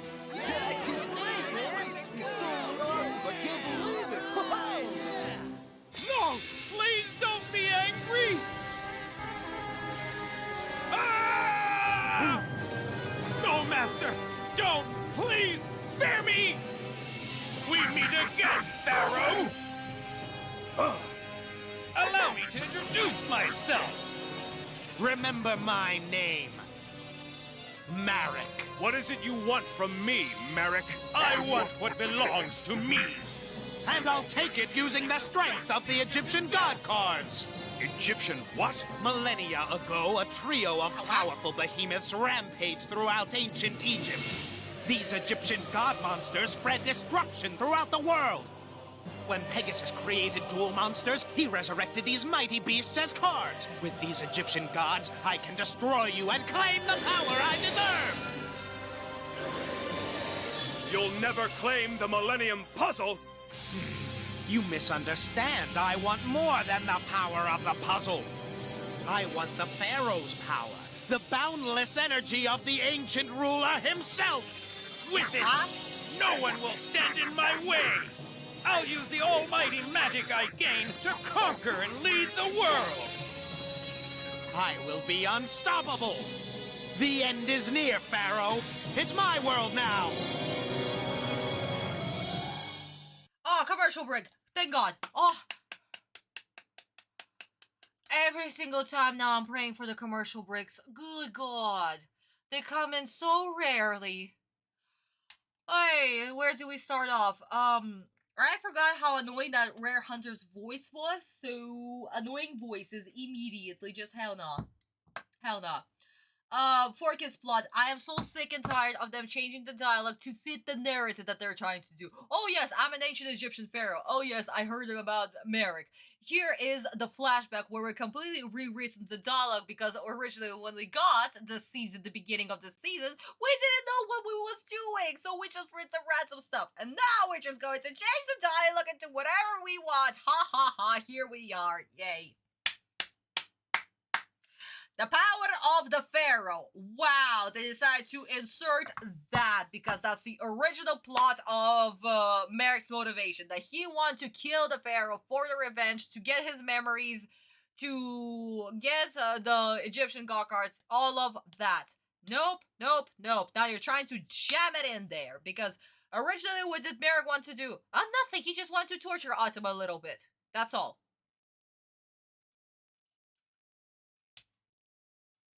Oh, the bingo card. Yeah, guys, I am so sorry. I totally forgot. 2 seconds. 2 seconds. 2 seconds. Good God. Yeah, guys, here we are. So, what did I did? Whoop. I did the 4 kids plot, and I did random explanation. Thank you, Kat, for reminding me. I totally forgot. I got so pissed. I got so pissed with everything.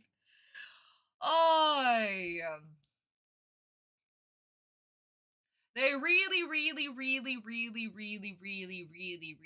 try to rewrite everything to now fit the original plot. Bingo? Bingo? Oh yeah, we got, guys, finally we got the bingo. Woo, first Yamino game. Yamino game.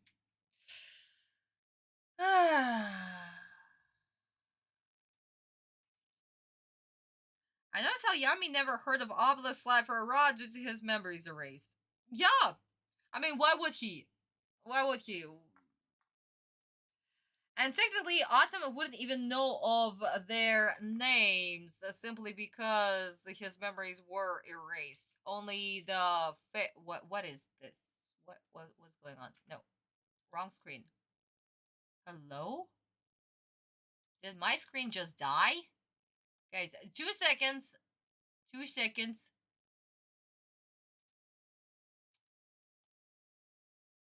Hey. Okay, OBS is being a little biatchy. There we go. Yeah, for some reason, OBS decided to switch my screens. Oh boy, oh boy, oh boy.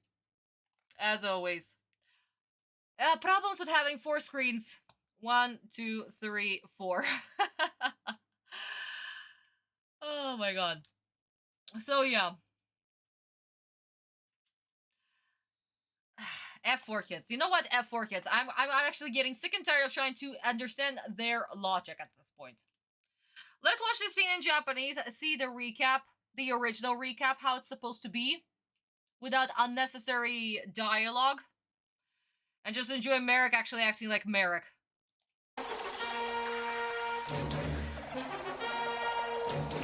この時を待っていたぜ。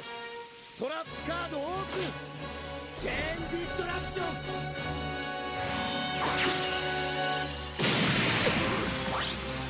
消え去れ。バカな。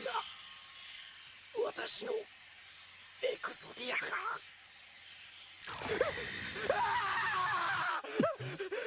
助けてくれ。助けて。千年アイテムの紋章か。くる。マリク様が。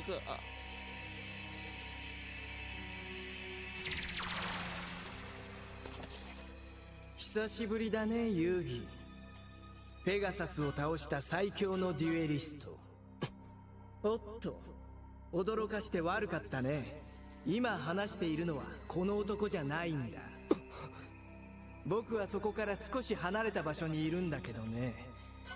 その男には僕の記憶を植え付けてあるから、気が向けばいつだって思うままに操れるのさ。お前は一体。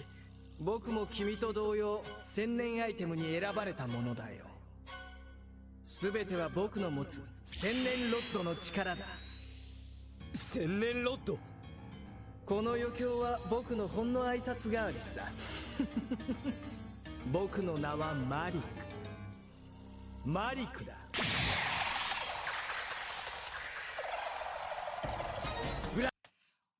Wow! That was a whole different flashback! Isn't this amazing? And you guys wondered why I made that face. Kids showed a completely different flashback. Why? Because, like I explained, they needed to somehow jam in the original plotline that they completely disregarded once they dubbed the episode 57. I believe this is episode 57. Yeah, I think that was flashback from episode 57. But yeah, No talk about the Egyptian god cards. No talk about the power of the pharaoh. None of that shit. It was a regular flashback that was taken from the episode. What did 4Kids do? Random bullshit. Absolute random bullshit. I need to put random bullshit in here. And you know what, guys? What another thing that I actually want to do? I want to deduct another kid. Whoa. Kiddo, stay. Removing all the violence, because 4Kids were so terrified of showing how Merrick brainwashed the rare hunter and actually made him do the mumbo jumbo thing, you know? So yeah.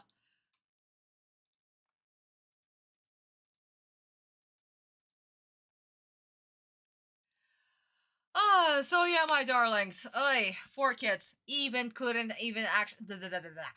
Even 4Kids couldn't actually have the original flashback going, but no, they couldn't. I'm also, guys, I really want to do this one, dialogue that changes the original message. It's not technically the dialogue that changes the original message, it's more of the whole flashbacks are rewriting the plot. They're literally rewriting 4Kids' plot, the one that they created that they didn't know what they were doing, basically. And now they're trying to, you know, backtrack and actually try to make it close to the original plot line. Oh my god, yeah. It is absolutely insane. Absolutely insane. Jesus Christ. Also, Fallen Honey, welcome, honey, to the stream. Welcome. I'm slowly losing my sanity that 4Kids couldn't even commit to showing the actual flashbacks. No, they did this. They've literally done this. Do you admire how the dual monsters combine their attacks into one when they team up? David, I'm not sure because the dual monsters don't combine their attack unless there is a card that actually makes them combine the attack, you know? So, like, for example, Mana and the Black Magician attacking together. Obviously, they're attacking separately, but in the animated version, they're shown that they're attacking together, you know? Because it makes a cool animation. But with Black Twin Burst, they're actually attacking together. So that's also a fun little detail. You know? So I cannot say that they're attacking like together and combining the strike, but with a card, with a special spell card, yeah, that's really cool. And there's also something that the animation is supposed to do. Make a scene fly from the page in the animated format. So yeah, no, it's cool. It's cool. What did 4Kids do? Pat it out. They did! They removed unnecessary shit and pat out this.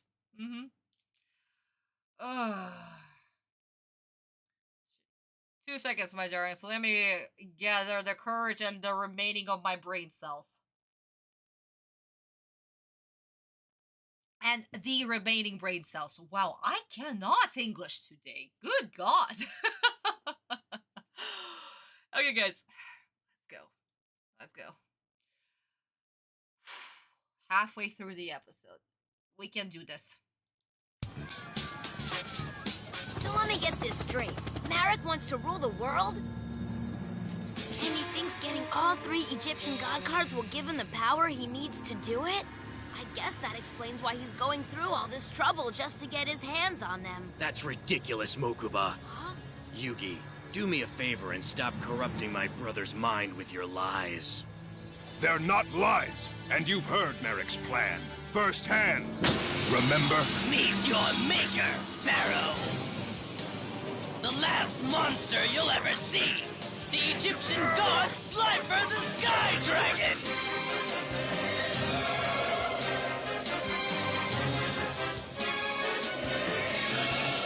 You're finished, Yugi! Prepare to feel his wrath! How can I stop it? Behold, the ultimate 5-card combination that makes me completely indestructible. My Egyptian god card will continue to grow stronger, and your attacks are completely useless. Oh no. I can't let Merrick win my puzzle.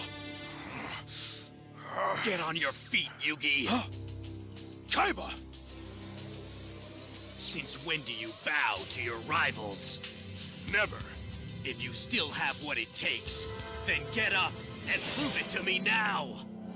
I will defeat him, Kaiba. I assure you. Merrick, it's over. Ha! My Egyptian god card is unstoppable. Now watch as my plan to slay your so-called indestructible dragon begin. I'm ready for your pathetic attack. Observe the magic card Brain Control. Now I'll control your monster. My Brain Control card will seize your Revival Gem. This can't be. Whenever Revival Gem reappears on the field, my dragon automatically attacks it. And since Yami controls Revival Gem, it will revive itself on his side of the field, which makes me draw 3 new cards. Then my dragon will attack again.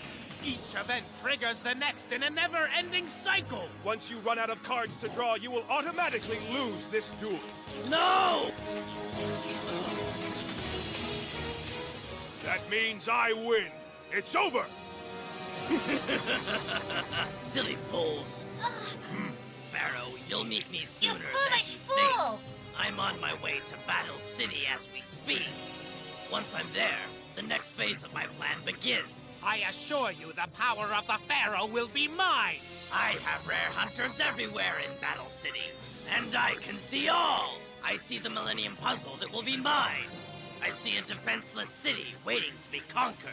And I see potential mind slaves in every crowd. I'm always searching for new servants to add to my army of rare hunters. I wonder who'll be next. Perhaps I can use your friends to get what I want from you. You leave them alone! If any harm befalls my friends, you will regret it, Merrick. Just as my dragon's one weakness destroyed it, your loyalty to your friends will soon destroy you. Oh, moment of silence! Oh my god. Okay.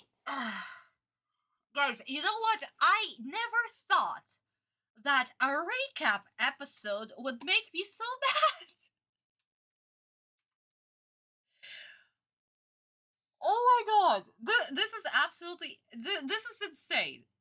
The scenes that they showed with the accompanying music and the ridiculous dialogue that continues erupting from the voice actor's beautiful, absolutely talented mouths is actually making me extremely pissed because, oh my god, I don't even know what to do.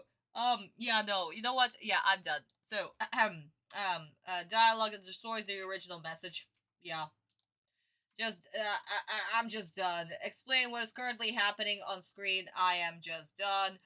Talking without a breather, just a no. So that's 3 kids immediately gone. Goodbye. Sent to the Shadow Realm. Whatever. At this point, I don't care. Oh my god. And Merrick is fucking ruined. Merrick is ruined. That's just a no. That is a no. Oh my god. They're trying so hard to completely rewrite the bullshit that they've done in the previous episodes, trying to, you know, like, how to say this? Have their plot. Have the original plot. Jam it together somehow into this beautiful pile of this. Also, they removed the flashback with Pandora. The next flashback was supposed to be with Pandora, but they completely removed that. Why?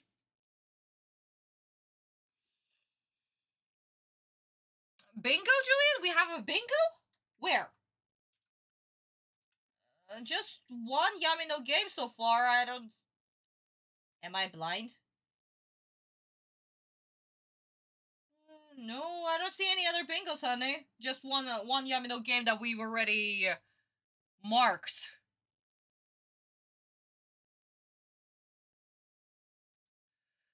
I'm also, guys, very close to doing this one. Yugi explains or comes up with the plot for no effing reason.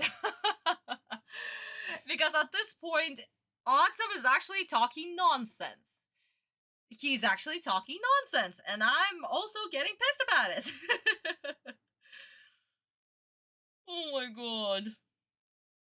No, Julian, honey, it's okay, my darling. You're absolutely fine. You're fine.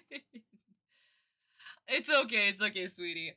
Yeah, don't worry about it. Even I get don't even see the bingos the first time, or then see it completely later on, or when you guys remind me. So it's okay, sweetie. Were recap episodes able to teach the first of Yu-Gi-Oh fans about what happened earlier in 2000s? No, David. It's more of if for the people who like, okay, if you missed the previous episode, here's a recap. The recap is also supposed to serve the plot. So in this case, it serves the plot for Mokuba and Kaiba catching up with what's going on, basically. So yeah, that's why they're there. And again, to give out the mangaka to have more time to work on the arc that he's currently working on. So that's why recap episodes are there. They're not that much of a big deal. And now we don't even get them. That's the thing, because the season now is made by one season, 12 episodes is made by one studio, also outsourced to the other studios, of course.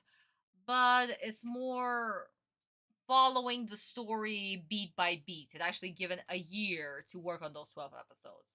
Not like how it's supposed to be. 4 episodes a month by 4 different animation directors doing the rotation and just pumping out the episodes. Like, there were no breaks, guys. There were absolutely no breaks between the episodes unless it was like a holiday or something. But that's how it was done originally. That's why we have filler arcs, filler episodes, and recap episodes. Because the show wasn't supposed to stop. When it was airing, it wasn't supposed to stop. But now the game has changed completely, and we have hiatuses between the seasons. We have waiting period between the seasons, and we get those 12 episodes either made very, very well or very, very poorly.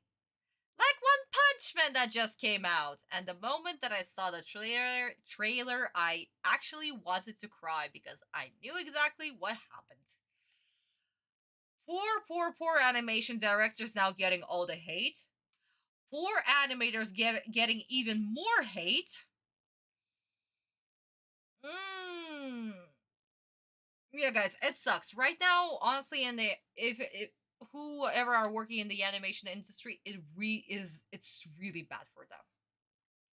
It is absolutely bad for them. They're not getting the feedback, they're not getting the episodes done, none of it. The higher ups are not even responding. And they have to literally give the material that they have, which is 50-60% done. But because they need to follow close the manga, like panel by panel, with 0 to no animation because they couldn't even get it done on time. Yeah, no. It sucks. It absolutely sucks. Back in the day, when they did 4 episodes a month, it was already huge pressure. But now, even though they have a year to create the season, honestly, it's even worse. I would say it's even worse, to be honest. Don't become animators, guys. Don't become animators. That's all I can say. Absolutely not. In this time right now, in the current time right now, don't do it. Or just don't work for a company. That's another thing. Just don't work for a company. Just no. No. I've just seen Hannibal Necromancer, the Legion, Legion the Fiend Jester at one of the editions. Really? Dude, I haven't seen that, honey. I hope that you enjoyed. Okay, guys, so another lesson, another rant about how the studios work. Well, from what I know. I cannot be certain about it, but just from what I've known from all the deductions and everything that I've done, and the interviews and other things that I watched when it comes to this question. But yeah. Guys, let's jump into the Japanese version of this flashback. Scene de Pandora, that was cut out for some reason. And of course, watch the flashback with the silent doll. ブラックマジシャンガールプレイヤーパンドラにダイレクトアタックうわブラックバーニングなぜ僕たちの命を狙うんだ答えろお前には関係ないんだけどね用があるのは器の中の魂復讐3000年闇に生きた墓守の一族その末裔の復讐さ我々一族は遥か古代から王家の谷を1000年アイテムを守るという宿命のためだけに生きてそして皆宿命に準じて死んでいったいつか復活するであろうファラオの魂に記憶を渡す役目を負わされて記憶それってファラオの記憶の石板に収まるっていう7つのアイテムと関係があるのそうそのうちの一つは僕が所有しているファラオの魂に献上するまでは命を捨てても守らなければならない子供の頃からそう教え込まれてね問題はファラオの魂がどこに存在しているかそれを確かめる唯一の方法が古代エジプトより伝わるペルエムフルの書に記されているファラオの証は3枚の神のカードが指し示すとつまり3枚の神のカードを揃えた者がファラオの称号とともに7つの千年アイテムを献上され失われた記憶を取り戻す3枚の神のカード失われた記憶この呪われた運命に終止符を打つ方法それはファラオの魂に復讐を果たし再び亡き者にすることそして神のカードがファラオを指し示すものならば全てのカードを手にしたこの僕が新たなるファラオとなる So that flashback was completely discarded and just jammed into the previous flashback with the rare hunter. Wow, thank you 4Kids because God cards nor Pharaoh's memories or Pharaoh's power was mentioned. None of it. It was supposed to be in this here. Something that 4Kids did not do when Autumn actually dueled against Pandora, but yeah. Amazing. Thank you 4Kids. You failed. So that was flashback number 2. Let's continue with this scene. マリクの目的は3枚の神のカードを集めるだけじゃない本当の目的はファラオの魂たる俺を殺すこと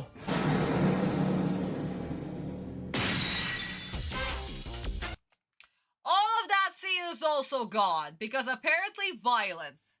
But we already deducted for violence, so yeah. "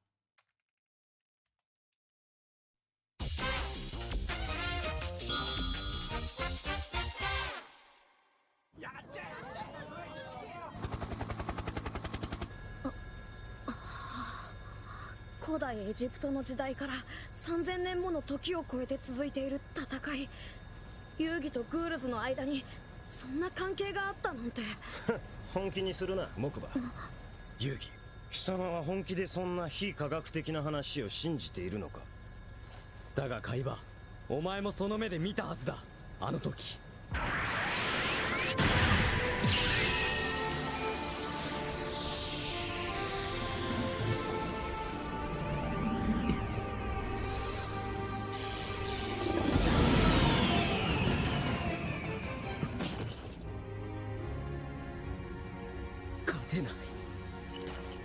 オシリスを倒す手段はない立ち上がれ遊戯貴様はここで終わるデュエリストではない海馬行く手に神が立ちふさがるなら神をなぎ倒してゆけ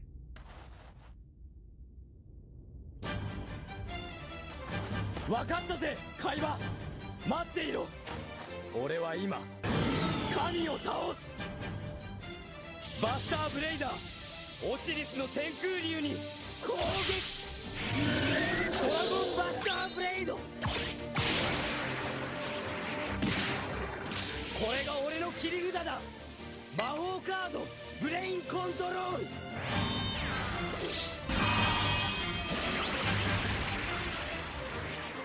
こいつを俺のフィールドで再生召喚する。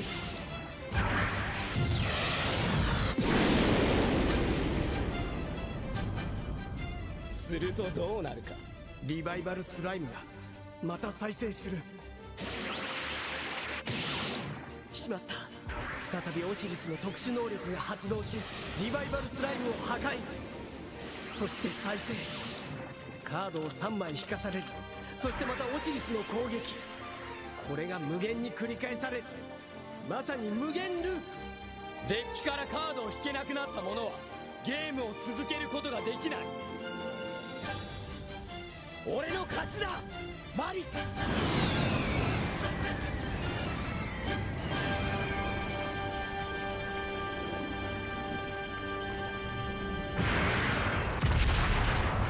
ったー、遊戯が勝ち上がったぜ。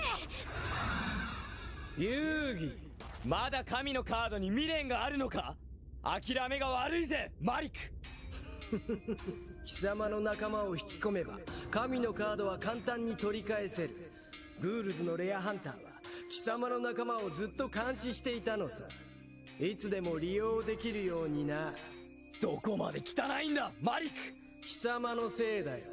貴様がここで負けていれば大事な仲間に不幸が訪れることもなかったのに。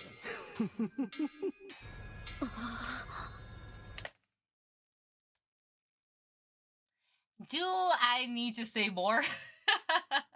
Hey, Alex, honey, welcome to the stream, my love. Yeah, you've been absent for a very, very long time, and you decided to join us at a recap episode. That is making me lose my mind. Oh, sweet mother of God. Okay, so guys, even this flashback that was shown to us by 4Kids was completely edited. We had unnecessary plot of, look, I have these 5 unstoppable cards. I'll be able to destroy you. Boo ha ha ha ha. We had that. And even the whole dialogue between Autumn and Merrick, all of that was completely redone. But in the original note, they followed beat by beat by beat by beat by beat.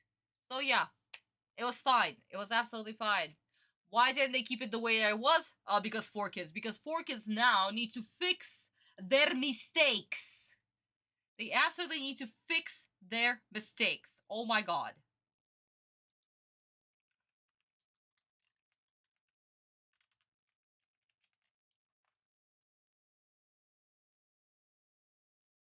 Yeah. So guys, I don't know what's going on, but here we are. 4Kids fixing their mistakes and actually trying to make the plot work. Because their original plot that they came up with, oh yeah, no, it is cracking. It is absolutely cracking. Cracking at the seams. Oh my god. Honestly, yeah, no, this episode has become a headache. For me, this episode at this point has become a headache. I'm actually... I'm not even pissed, I'm more of disappointed. But at this point, what our 4Kids are gonna do? What are they going to do? They need to fix this somehow. They made this mess, this inconceivable mess that somehow is supposed to work. But they still need to follow, you know, the plot. The original plot, so yeah.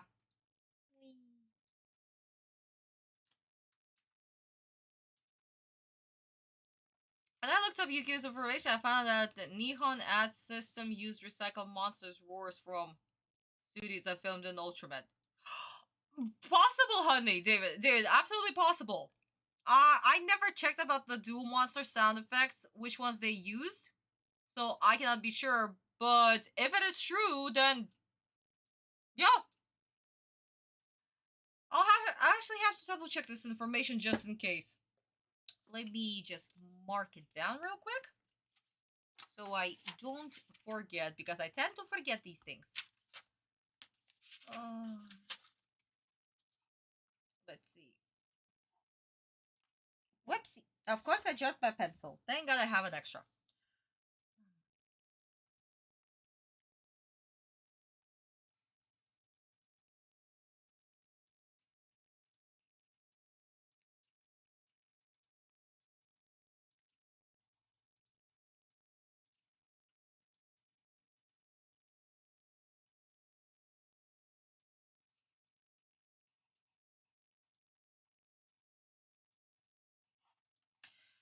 Okay, David, I'm gonna double check just in case to see what's up, if it's true or not. But I'm going to once again, I'll be deep diving into the Japanese sites to see if they'll be able to confirm it, just in case, guys. But it's very possible, since I never checked, so I cannot be certain or give you guys any information about that. But if it's true, I will confirm it in the future. But yeah, guys, so let's continue on with 4Kids. I don't wanna. I really don't wanna.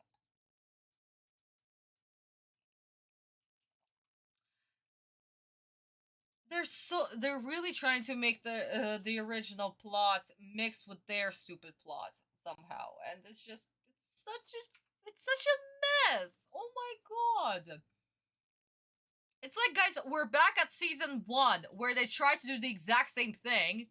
Excuse me. When they tried to do the exact same thing, and I got so freaking pissed about it. And now they're doing the same thing in this recap episode. This was supposed to be a recap episode. It was supposed to be nothing. But here we are. Where's the Semias use Zumbler's roar, one of monsters? Very possible, David. Like I said, honey, I cannot be certain about that. Like I said, I never checked about the sound effects for Duel Monster, so yeah, very possible. But like I said, honey, I'm gonna double check your information to see if Japanese websites will be able to confirm it. If yeah, then that's great, and you actually taught us something. Okay, my darling, so I'm stalling, guys. At this point, I am actually stalling. We're already down to Skull. We still have 6 minutes, and we're already down to Skull. A filler episode. It was supposed to be alright, and I wasn't supposed to scream or lose my mind, but here we are. Okay, guys, let's go. Using magic powers to control people's minds. I bet you still believe in the Tooth Fairy as well. Merrick's powers are very real and very dangerous. And now that he's captured my friends, there's no telling what he plans to do with them. Huh? Here you go, Joey. Take your red eyes back. Nah, Yug. You hold on to it. It isn't mine to take, pal. You won it fair and square. Besides, the rare hunters have collected tons of rare cards. Their decks are totally souped up, so I know that they're gonna be tough to beat, even for you. What are you saying, Joey? I'm saying, one day you'll need all the powerful monsters you can get. Plus, you can think of me whenever you play my red eyes. It's the least I could do to repay you. You've always had my back, so it's time I helped you for a change. That's why I want you to keep my red eyes Black Dragon. I know it's gonna come in handy for you sometime. Besides, this means that a part of me will be a part of your deck. It's kinda cool knowing that I'm helping you save the world. I'll take good care of your red eyes Black Dragon. Don't sweat it. It's yours. You are a true friend, Joey. And together we can take on any evil that comes our way. We have to locate my friends as soon as possible and get them away from that madman. Before it's too late. Oh, thank God. Commercial break. Seriously, I'm getting an eye twitch, guys. My eye is literally twitching right now. Okay, so I hate you 4Kids so much with every fiber of my being. Yugi comes up with the plot for no freaking reason.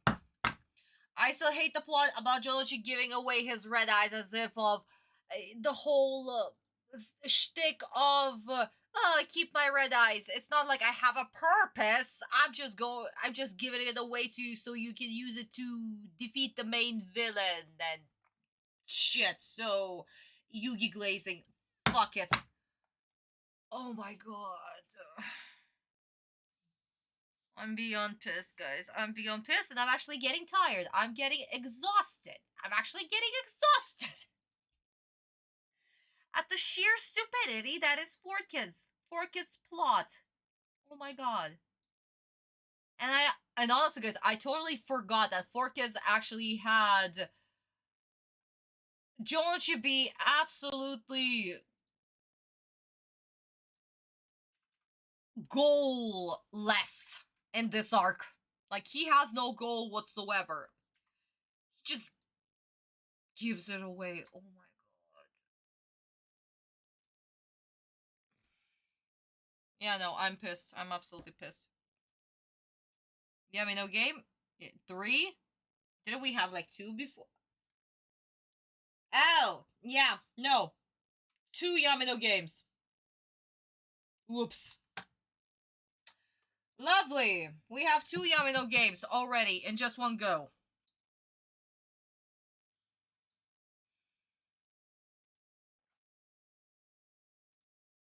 Is it just me, or does everything move when I put on 4Kids? Yep, pretty much. You are actually absolutely. Me too. Me too.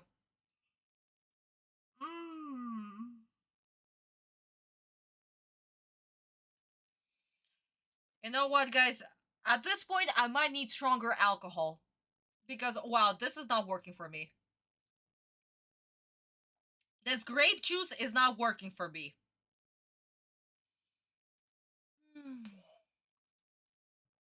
Donji has a goal in 4Kids. It's just not the correct goal. What's his goal, Kurosaki? What is his goal? In the original, he wants to become the true duelist. That's literally his line. What is a true duelist? Oh my god. And he gave his red eyes to Autumn so he could win it back when he'll be able to do him as a true duelist.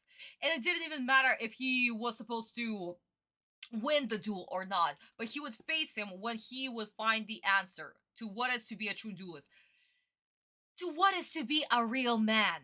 That's the premise of it. What it takes to be a real man, a real human being. Oh my god. But then the 4Kids, what is it? It's gone. It's just take my red eyes. Fuck it. And they also added the whole shtick of, I'll be a part of your deck. Together we will win, whatever. That, I remember that wasn't there. That wasn't there. Or maybe my memory, my brain decided to wipe out this memory completely of the dialogue.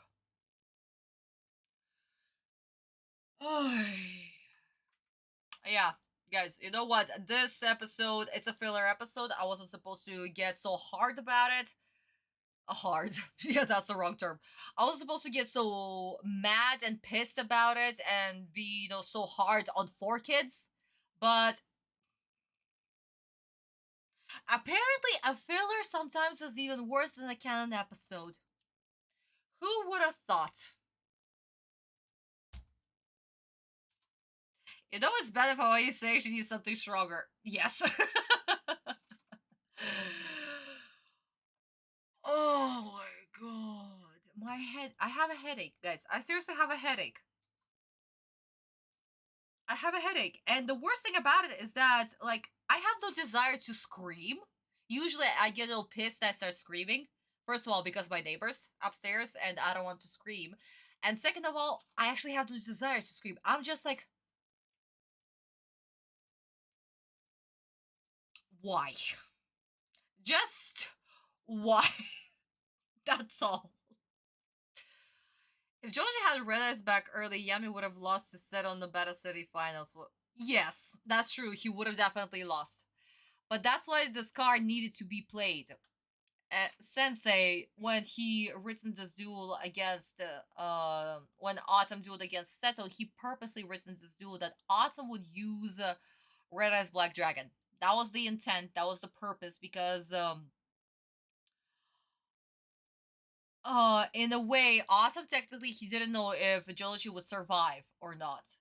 So, with having Jonichi by his side, like this, it's once again to show the power of unity, to show how closely connected they are, and also to show that Red Eyes represents the opposite of the Blue Eyes White Dragon. Blue Eyes White Dragon is just power, brutal strength alone, and Red Eyes, unity. So yeah, no. Sensei purposely written Red Eyes in this duel for this reason. To have the two opposites collide like this. Jology and Autumn fighting against Kaiba. So yeah. This was done on purpose, David. This was absolutely done on purpose. Just the angry head gesture. Yes! If I cannot express myself with words, I just go this. This is my personality. Always the heads, always the talking heads. Oh my god. Actually, another thing, guys. In Russian culture, we don't express with gestures. We tend to keep our hands to ourselves and just talk. And my mom, as a child, she would always scold me. She was like, "Don't use the gestures. Don't use the hands. Keep your hands in the pocket if you cannot just keep them at your sides." So, yeah, it's a little habit that I had to fight since I was a child. But the more older I got, the more I just embraced that these things keep on moving. Yeah, so if I cannot express myself, I don't know, verbally or just with face expressions, these things come to express themselves for me, basically. But yeah, no, in Russia we don't use hands often, if at all. It's considered very rude and completely informal way of communicating. I remember at Duelist Kingdom, Fork's English version, when the Red Eyes Black Dragon had Blue Eyes White Dragon, exact same roar. I mean, David, at the beginning in Duelist Kingdom, everybody sounded like crows and freaking peacocks, okay? So, honestly, I don't know what 4Kids have done and when did it change. For me, they still sound the same, and I tend to not remember how 4Kids made their Duel Monsters sound because I just want to remove them from my memory. The whole sounds, just no. Oh my god. Okay, darling, so, yeah, we're at the Japanese version. Let's watch this in Japanese first, and then finish 4Kids, because at this point, I'm done. そしてあの時も火の雑魚どもゴッドハンドクラッシャー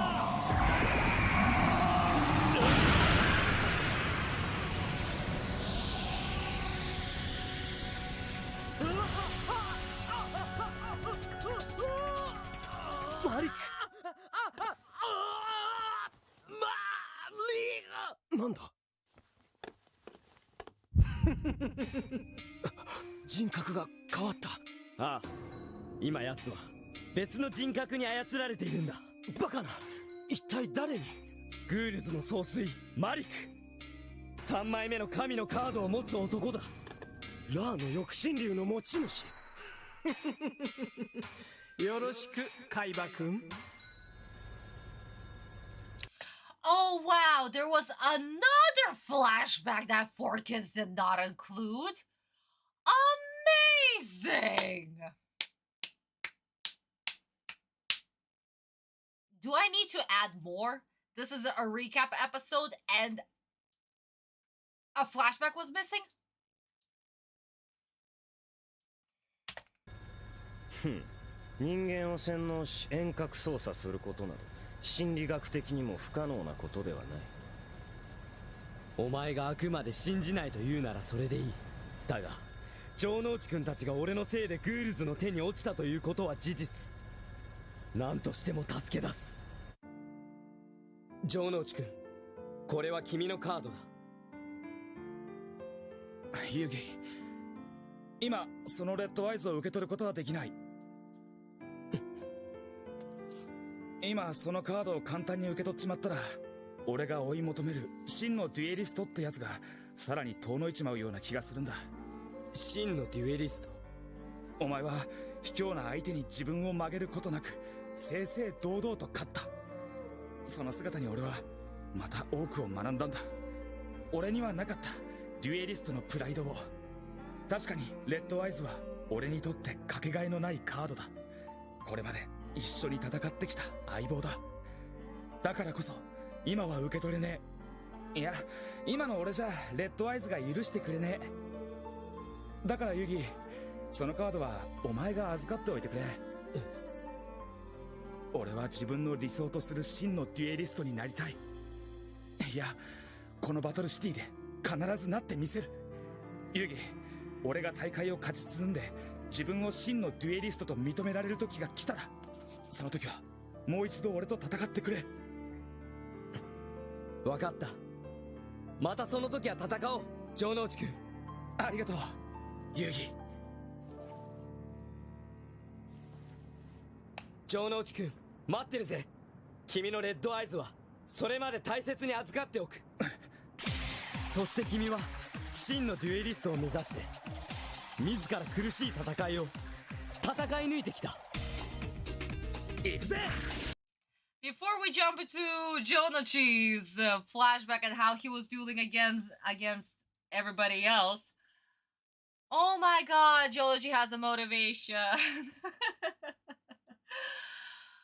Oh my god. Why did Forkis reduce Jonachi to just a side character? Like, he's just a laughing stock. Jonachi has such great motivation, and when I just look how Sensei has depicted him and his character growth and everything is just like, it is so great. No wonder Sensei, when he talked about his favorite characters, the one that he has written for, you can literally see that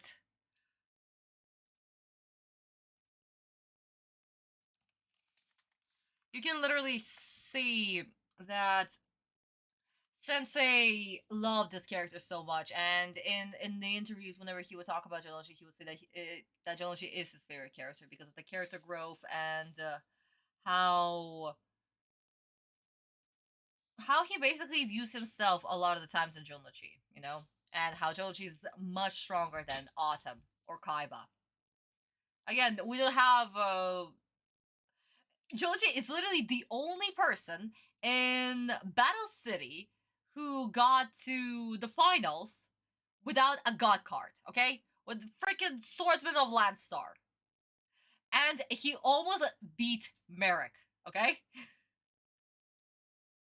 It's unbelievable. So no, Jonachi is absolutely one of the, if not the best character in Yu-Gi-Oh! And I will die on this hill. I love Kaiba, I love Autumn, and I absolutely adore Jonachi. And then we have Season 5 that did Jonachi so freaking dirty that I will never able to forgive Grand Prix for it. Oh my god. But yeah. Here we guys are. I wonder what Forkis are going to do for the last 5 minutes, because the Japanese version, it's almost done. We literally have 4 minutes of footage left. But in the Forkis version, no! We still have 5 minutes left. What the hell are they going to do in there? I'm just curious now. Because it's Forkis. Yes, Cat! That that's the only excuse that we can have. It's Forkis, and that's it. That explains everything. Once he won the Battle City crown, he was able to return Blue Eyes White Dragon back to Jonachi before the power. I mean, David, no, he definitely had Red Eyes Black Dragon. I just don't think that he actually used it when he was dueling against the random NPC duelists. Because Jonachi wouldn't actually need to have Red Eyes on the field to defeat those guys. basically. He could literally defeat the Swordsman of Landstar because they were that weak. So there was no point for Jonoshi to even have Red-Eyes on the field, basically. That was to show the level that was Jonoshi and the level that was those duelists that thought that they can't defeat Yugi or Autumn to get the God cards. Guys, we'll get to Pyramid of Light once we'll finish Season 3. Once we'll finish Season 3, because it's in the continuity and we'll still need to watch it. And I'll finally get to see how 4Kids screwed it up. And we're probably gonna watch it in, like, I don't know, 3 or 4 streams. Because the movie is long and 20-minute episode takes us 3 to 4 hours to discuss. So yeah, probably going to be at least 3 or 4 streams to just do one movie. But that's for the future. For now, we still need to finish this episode.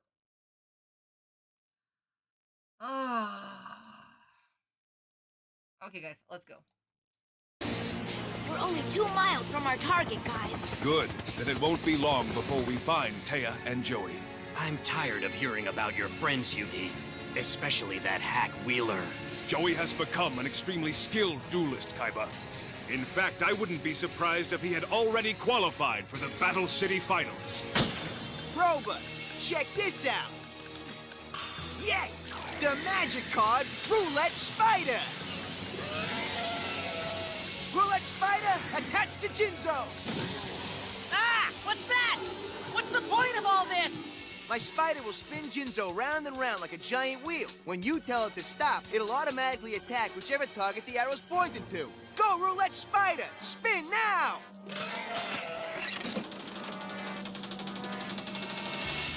What you waiting for?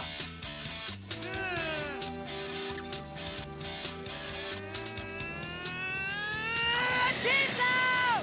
Stop!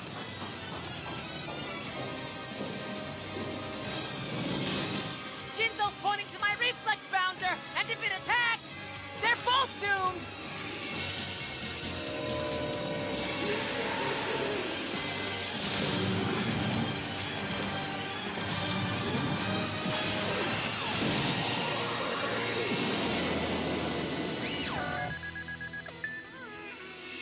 You're finished, and this duel is over. He beat me! It was a tough duel, but since I won, time to hand over your rarest card. Here, my Jinzo and my locator card. You deserve them. Just give up, Wheeler. It's over. Joey Wheeler doesn't quit.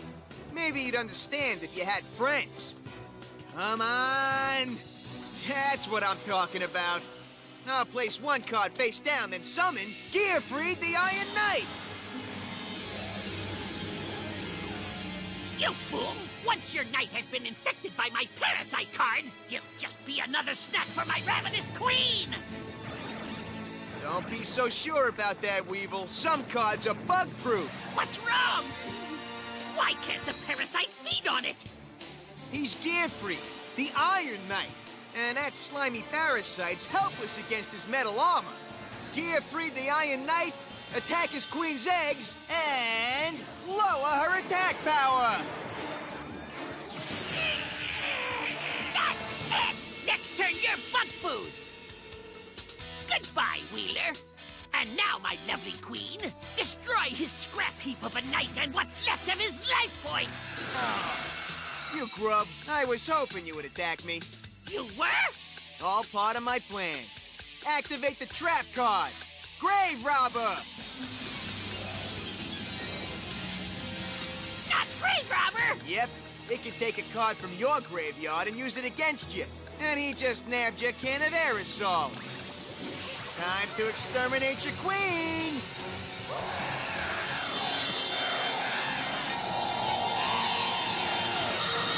Yeah! There goes my best problem. What have you done to my queen? But wait, I'm not through with you yet, Weevil Underpants. Gearfield, destroy his last egg and the rest of his life points. Ah! Welcome to Loserville, Weevil. Population, you. I lost? I don't believe it. All right, Weevil, cough 'em up. Your Insect Queen and 2 locator cards. Any last words? Yes, 6. This duel is not over yet. So I'll play this, Return of the Doomed. It brings back one of my monsters and hides it underwater. All right, Mako. Here goes. Giant Trunade. This card sends all magic and trap cards back to the player's hands and off the field. So I could use it to dry up Mako's ocean and expose whatever monster he brought back from his graveyard. What on earth are you waiting for? Activate Giant Trunade! Drain the sea!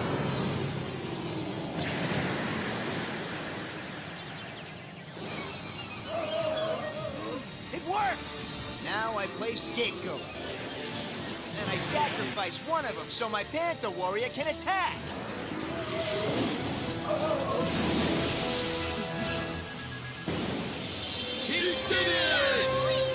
Yes, that was an excellent duel. Congratulations. Thank you. Here are my 2 rarest cards, and 2 locator cards. That's right. Thank you. And don't worry. I'll treat it with respect. You'd better. And best of luck in the finals. Not to worry, my friends. Oh my god, it's done. Oh god. I was literally waiting. Good god. It was a never-ending nightmare.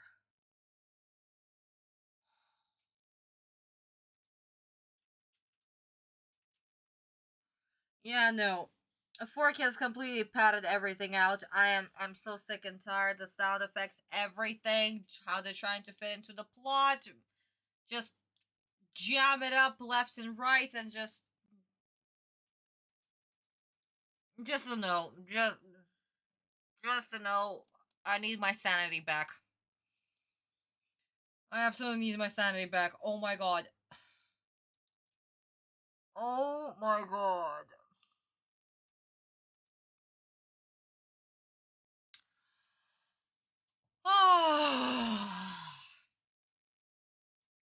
Year free, did I hear that right? Yeah, we all did. Fallen, we all did at this point. Yeah,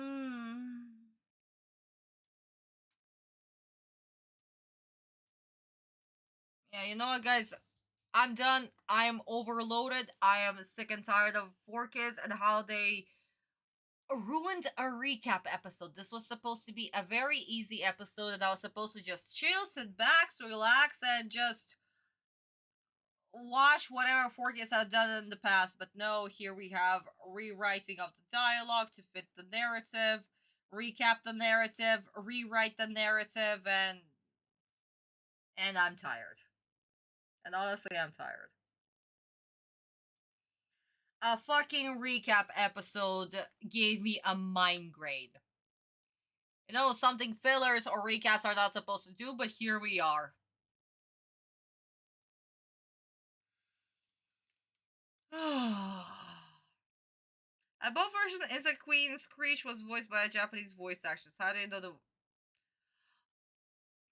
David, actually have no idea. It would make sense for there to be an Insect Queen or just basically any queen, any Insect Queen for Haga that could be stronger than the Great Moth, you know? Because Haga has ego complex, like he has a very high ego, so he needed to dominate basically the field, and to have a monster like that that literally gets stronger because of the insects around her, yeah, really speaks to his character. I did discuss Insect Queen in my previous stream, so David, you can check that out. We did have a little talk about her. But yeah, no, it makes sense. It makes sense for Haga to have such a monster. Okay, guys, palette cleanser. Let's watch how this flashback was supposed to be done in the original. None of the dialogue was changed. None of it was supposed to be there to fit the narrative. None. Everything was perfect. And see if you can spot the difference. Let's actually go, guys, seriously, let's play the game. Spot the difference. 俺のバトルフェイズモンスター2体で攻撃だワイバーン竜の剣でプレイヤーにダメージを与えろ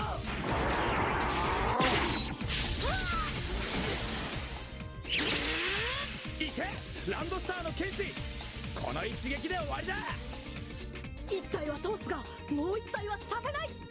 トラックカードオープン精神操作発動トラップカード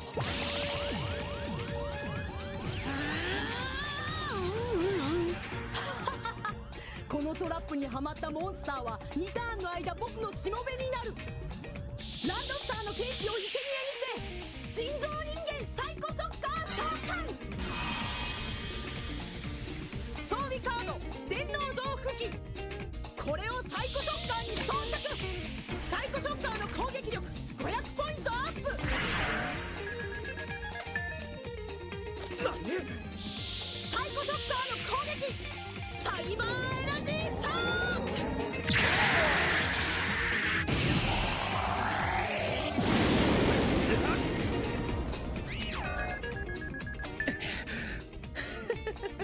さあ君のターンだ城之内くん。サレンダーするなら今のうちだよ。サレンダーだとふざけんな俺は絶対諦めねえ攻撃だ女王様クイーンズヘルブレッツ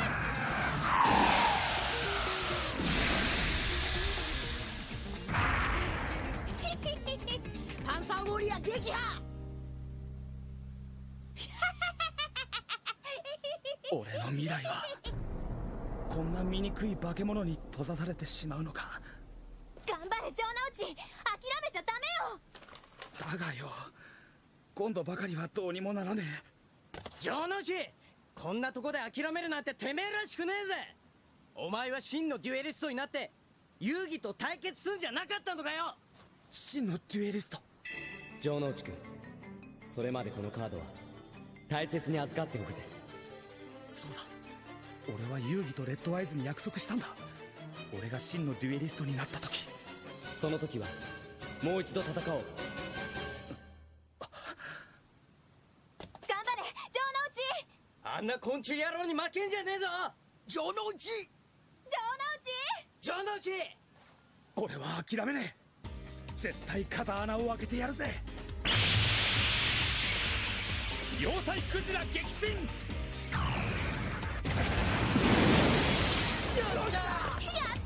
どうだカジキ。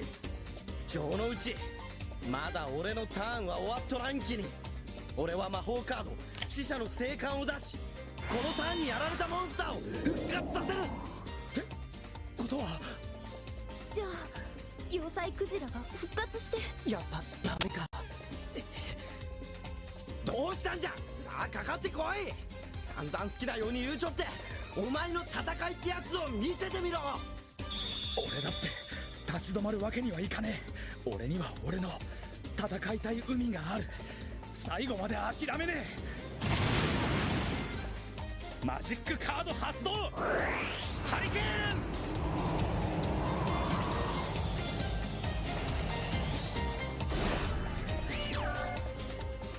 何やっぱり俺にはこのカードを墓地には置けんぜ。悔いはないぜよ。さあ来い城之内パンサーウォーリアー攻撃。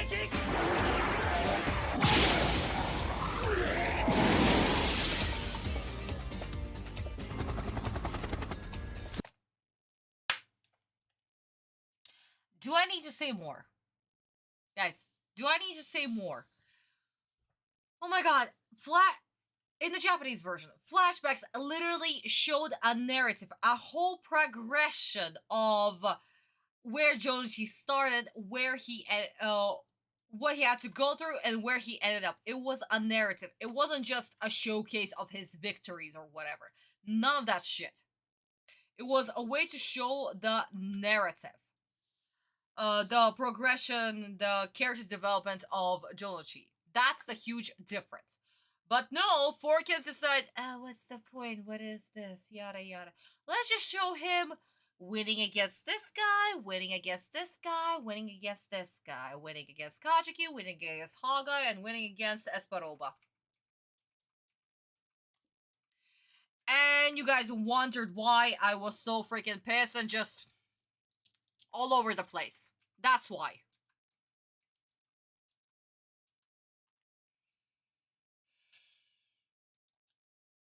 You just don't do this shit. You just don't do this shit. Even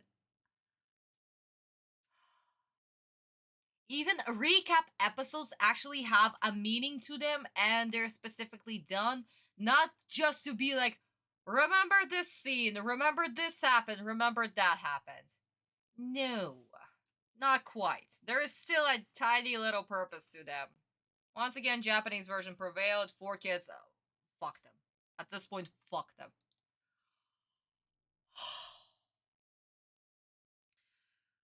Okay, one final minute of 4Kids, and then I can forget that they exist for one more week. I just difference game you recently came up with, by the way. You could perform the same with the other episode. I mean, David, yeah, probably I could. Oh my god. But just with the flashback, this is so, like, in your face. Like, they couldn't even showcase the exact same flashbacks. None of it, you know? None of it. They edited the footage themselves, redone the dialogue to fit their narrative, and here we guys are, and we're supposed to just take it. Ugh. Do you enjoy the voice actors voicing the most? Of course, David, that's not a question. I enjoy everything that the voice actors, not just the voice actors, everybody who were working on the Japanese team, I enjoy everything. Simply because you can literally feel the heart, the soul, everything that went into it. And then 4Kids literally just pissed all over it. Because the whole season 2 is already being pissed at with a whole piss filter. By the way, I'm sorry about how you became irritated that way. What eases your irritation in the calm, peaceful way? What eases me is just to go back to the original Japanese version and just forget that 4Kids exist. That's what eases me. Or just scream into my pillow. And actually another thing that eases me, despite everything that 4Kids had done, you guys still enjoyed Yu-Gi-Oh! You watched it, well, not everybody, but read the manga and played TCG. So you know what? In a way, 4Kids did succeed. That you guys became interested in it, and it made your childhood so freaking great. What I'm still sad about, that they still didn't deliver the full, intricate, and amazing story that Sensei told. So that's why we're here with me to rediscover the story once again and see how 4Kids are absolutely flawed. And deserves to fire people for the horrible mess that was in this episode. Oh my god.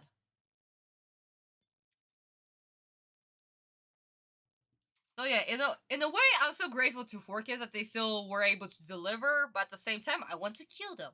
I want to strangle every single one of the higher-ups who did all of these changes. Because nobody messes with Sensei, and nobody messes with his great storytelling, okay? But okay, my darling, so let's finish the last 1 minute of this episode and pray to God that no more kids are sent to the Shadow Realm. I promise I'll set you free. 2 seconds, Dan Green. I need to go back. Not to worry, my friends. I promise I'll set you free. Look, the Rare Hunter's hideout. It's just up ahead. Begin our descent immediately. Yes, Mr. Kaiba. All right, this is it. No matter what happens down there, I'm not leaving without my friends. You won't get away with this, Merrick.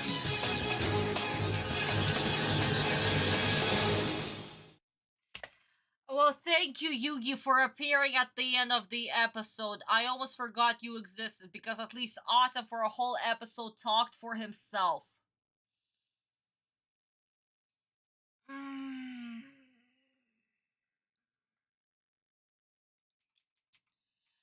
Yugi inserted into the plot for no reason. Yugi is the villain. I'm done. I'm just done. I'm done. Fuck 4Kids. Oh my god. Why did we need have Yugi at the end? Why? Why? We were literally for a whole episode without him. Oh my god. But no, here we have him. Why? 2 more bingos? Really? Oh yeah! Guys, congratulations. We hit another 2 Yamino games. Woo! And here I was praying that 4Kids would not take away 2 more kids.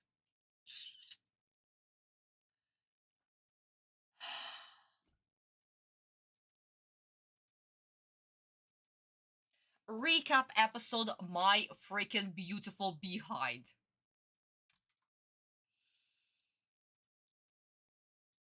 And they made an L. Yeah, Allie. They made a fucking L. Oh my god. Oh. Have Yugi once again talking in Autumn's brain.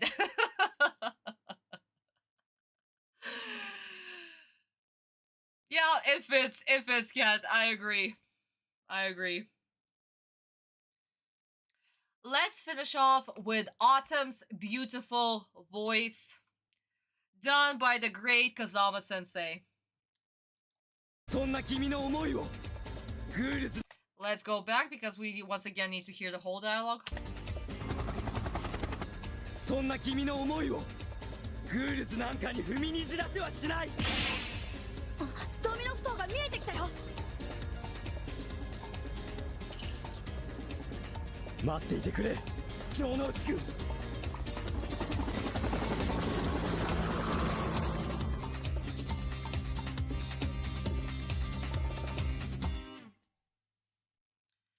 And that's it. Perfect, simple, done, to the point. Oh my god. Thank you 4Kids for destroying my sanity, even for a recap episode.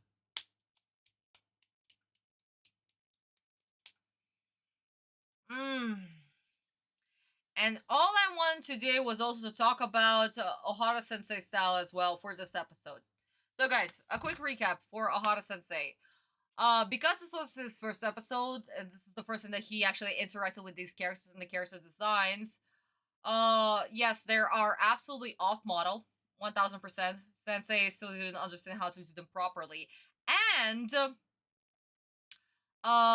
we can see Sugimoto Sensei influence for Ohara Sensei, since Sugimoto Sensei was a supervisor for Ohara in this episode, and in the future episodes as well.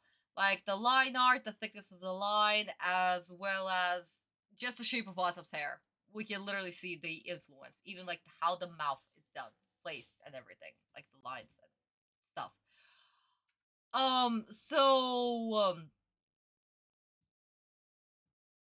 Sensei, after this, when he will be doing episode 90, he will continue developing upon this and trying to do a little bit more, but Sugimoto Sensei's style will be all, like, the fingerprints will be all over.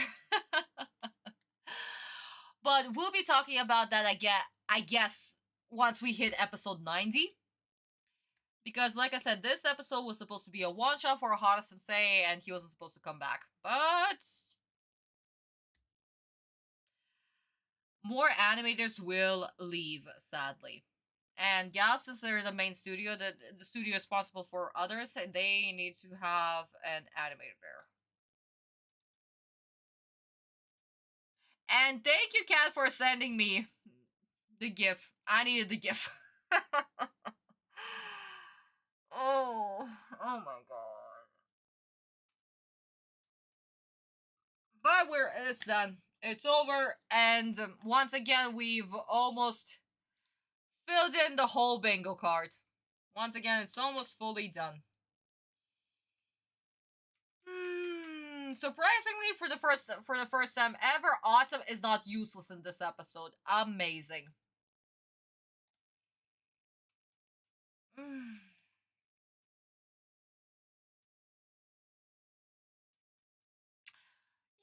We did not hit the negatives. Thank you, Kat. Oh my god. We did not hit the negatives. That's been forever since we didn't hit the negatives. Okay, guys, so let's go. Verdict for this episode. 4Kids suck. That's all. That's all I can say. 4Kids suck. They couldn't even keep the flashbacks, original flashbacks. No, nothing. They had to edit the footage, create their stupid ass narrative, and yeah, I'm just done. I'm sick and tired. I'm done with 4Kids. I don't want to see them for another couple of weeks. Hopefully, I don't even want to do episode 79 next week for Halloween because they're probably going to ruin that too. And Baccarat's not even going to be Baccarat. Fuck. Oh my god, so yeah, no. 4Kids get a 2 out of 20 and 5 bingos. 5 Yamano games. F them, I'm done. I'm done, I'm sick and tired, I'm absolutely done. Oh. A fucking recap episode. Oh my god. Who knew that in my post I literally foreshadowed that that it can be freaking worse? Apparently it can.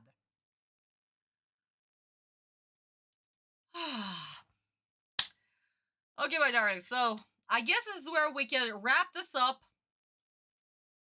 I'm just going to continue shaking my head and ignoring that 4Kids ever existed.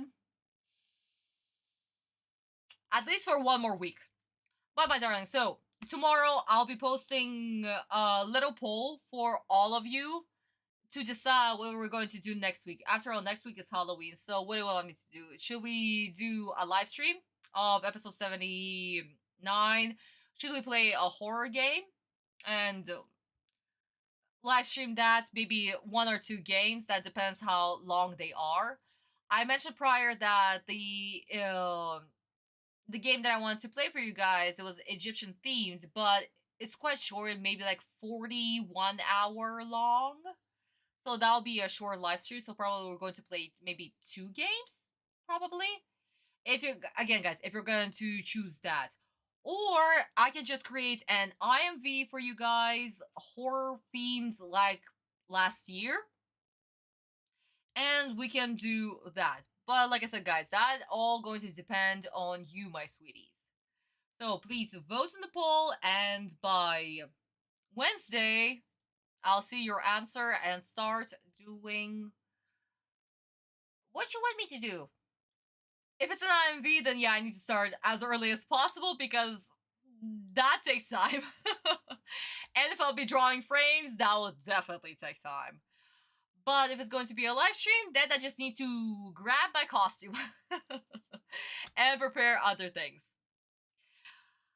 But my darlings, I guess this is it. Okay, David, no problem, honey. I know you want me to do episode 79. I know. I know, my sweetie. But like I said, it all depends on you guys, so we'll see what we're going to do next week. But yes, I guess this is where we're wrapping this up. My sweeties, my darlings, please, if you haven't liked this video, which I hope that you did because I lost all of my brain cells this freaking episode, please do like this video. To all my new subscribers, welcome, welcome, welcome. I officially scream at 4Kids 3 times a month. I should be paid for this. Jesus Christ. And if you want to start reading Yu-Gi-Oh! GTC, QR code is right here, as well as pinned in the community, in the chat, as well as in the description box. There is a link, so please subscribe there. That way you'll be able to show me your support for Yu-Gi-Oh! GTC, for this project, and for me to continue doing these live streams almost every single week. That's the best way to support this channel. Well, my darlings, thank you so much. Thank you so much for joining me. I'll try to continue all of my brain cells that are at the shadow realm right now.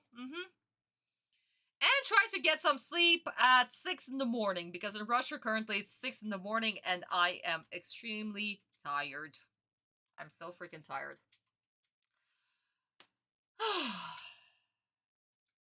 Wow, I honestly cannot collect myself. After the one I just witnessed with Forgus, I cannot collect myself. Oh my god, darling. So I'm going to hit the stack. I'm going to hit the stack, trying to collect myself, and just see what you want me to do next week, okay? So I'll be waiting for your votes. Thank you so much for joining this live stream. Have a good night, have a good evening, wherever you are, and I'll see you all next week. Either for a video or for a live stream. It's up to you, my darlings. Thank you so much. Love you all. Mwah, mwah, mwah. Bye-bye, my darlings. Mwah. Bye-bye, sweeties. Bye-bye.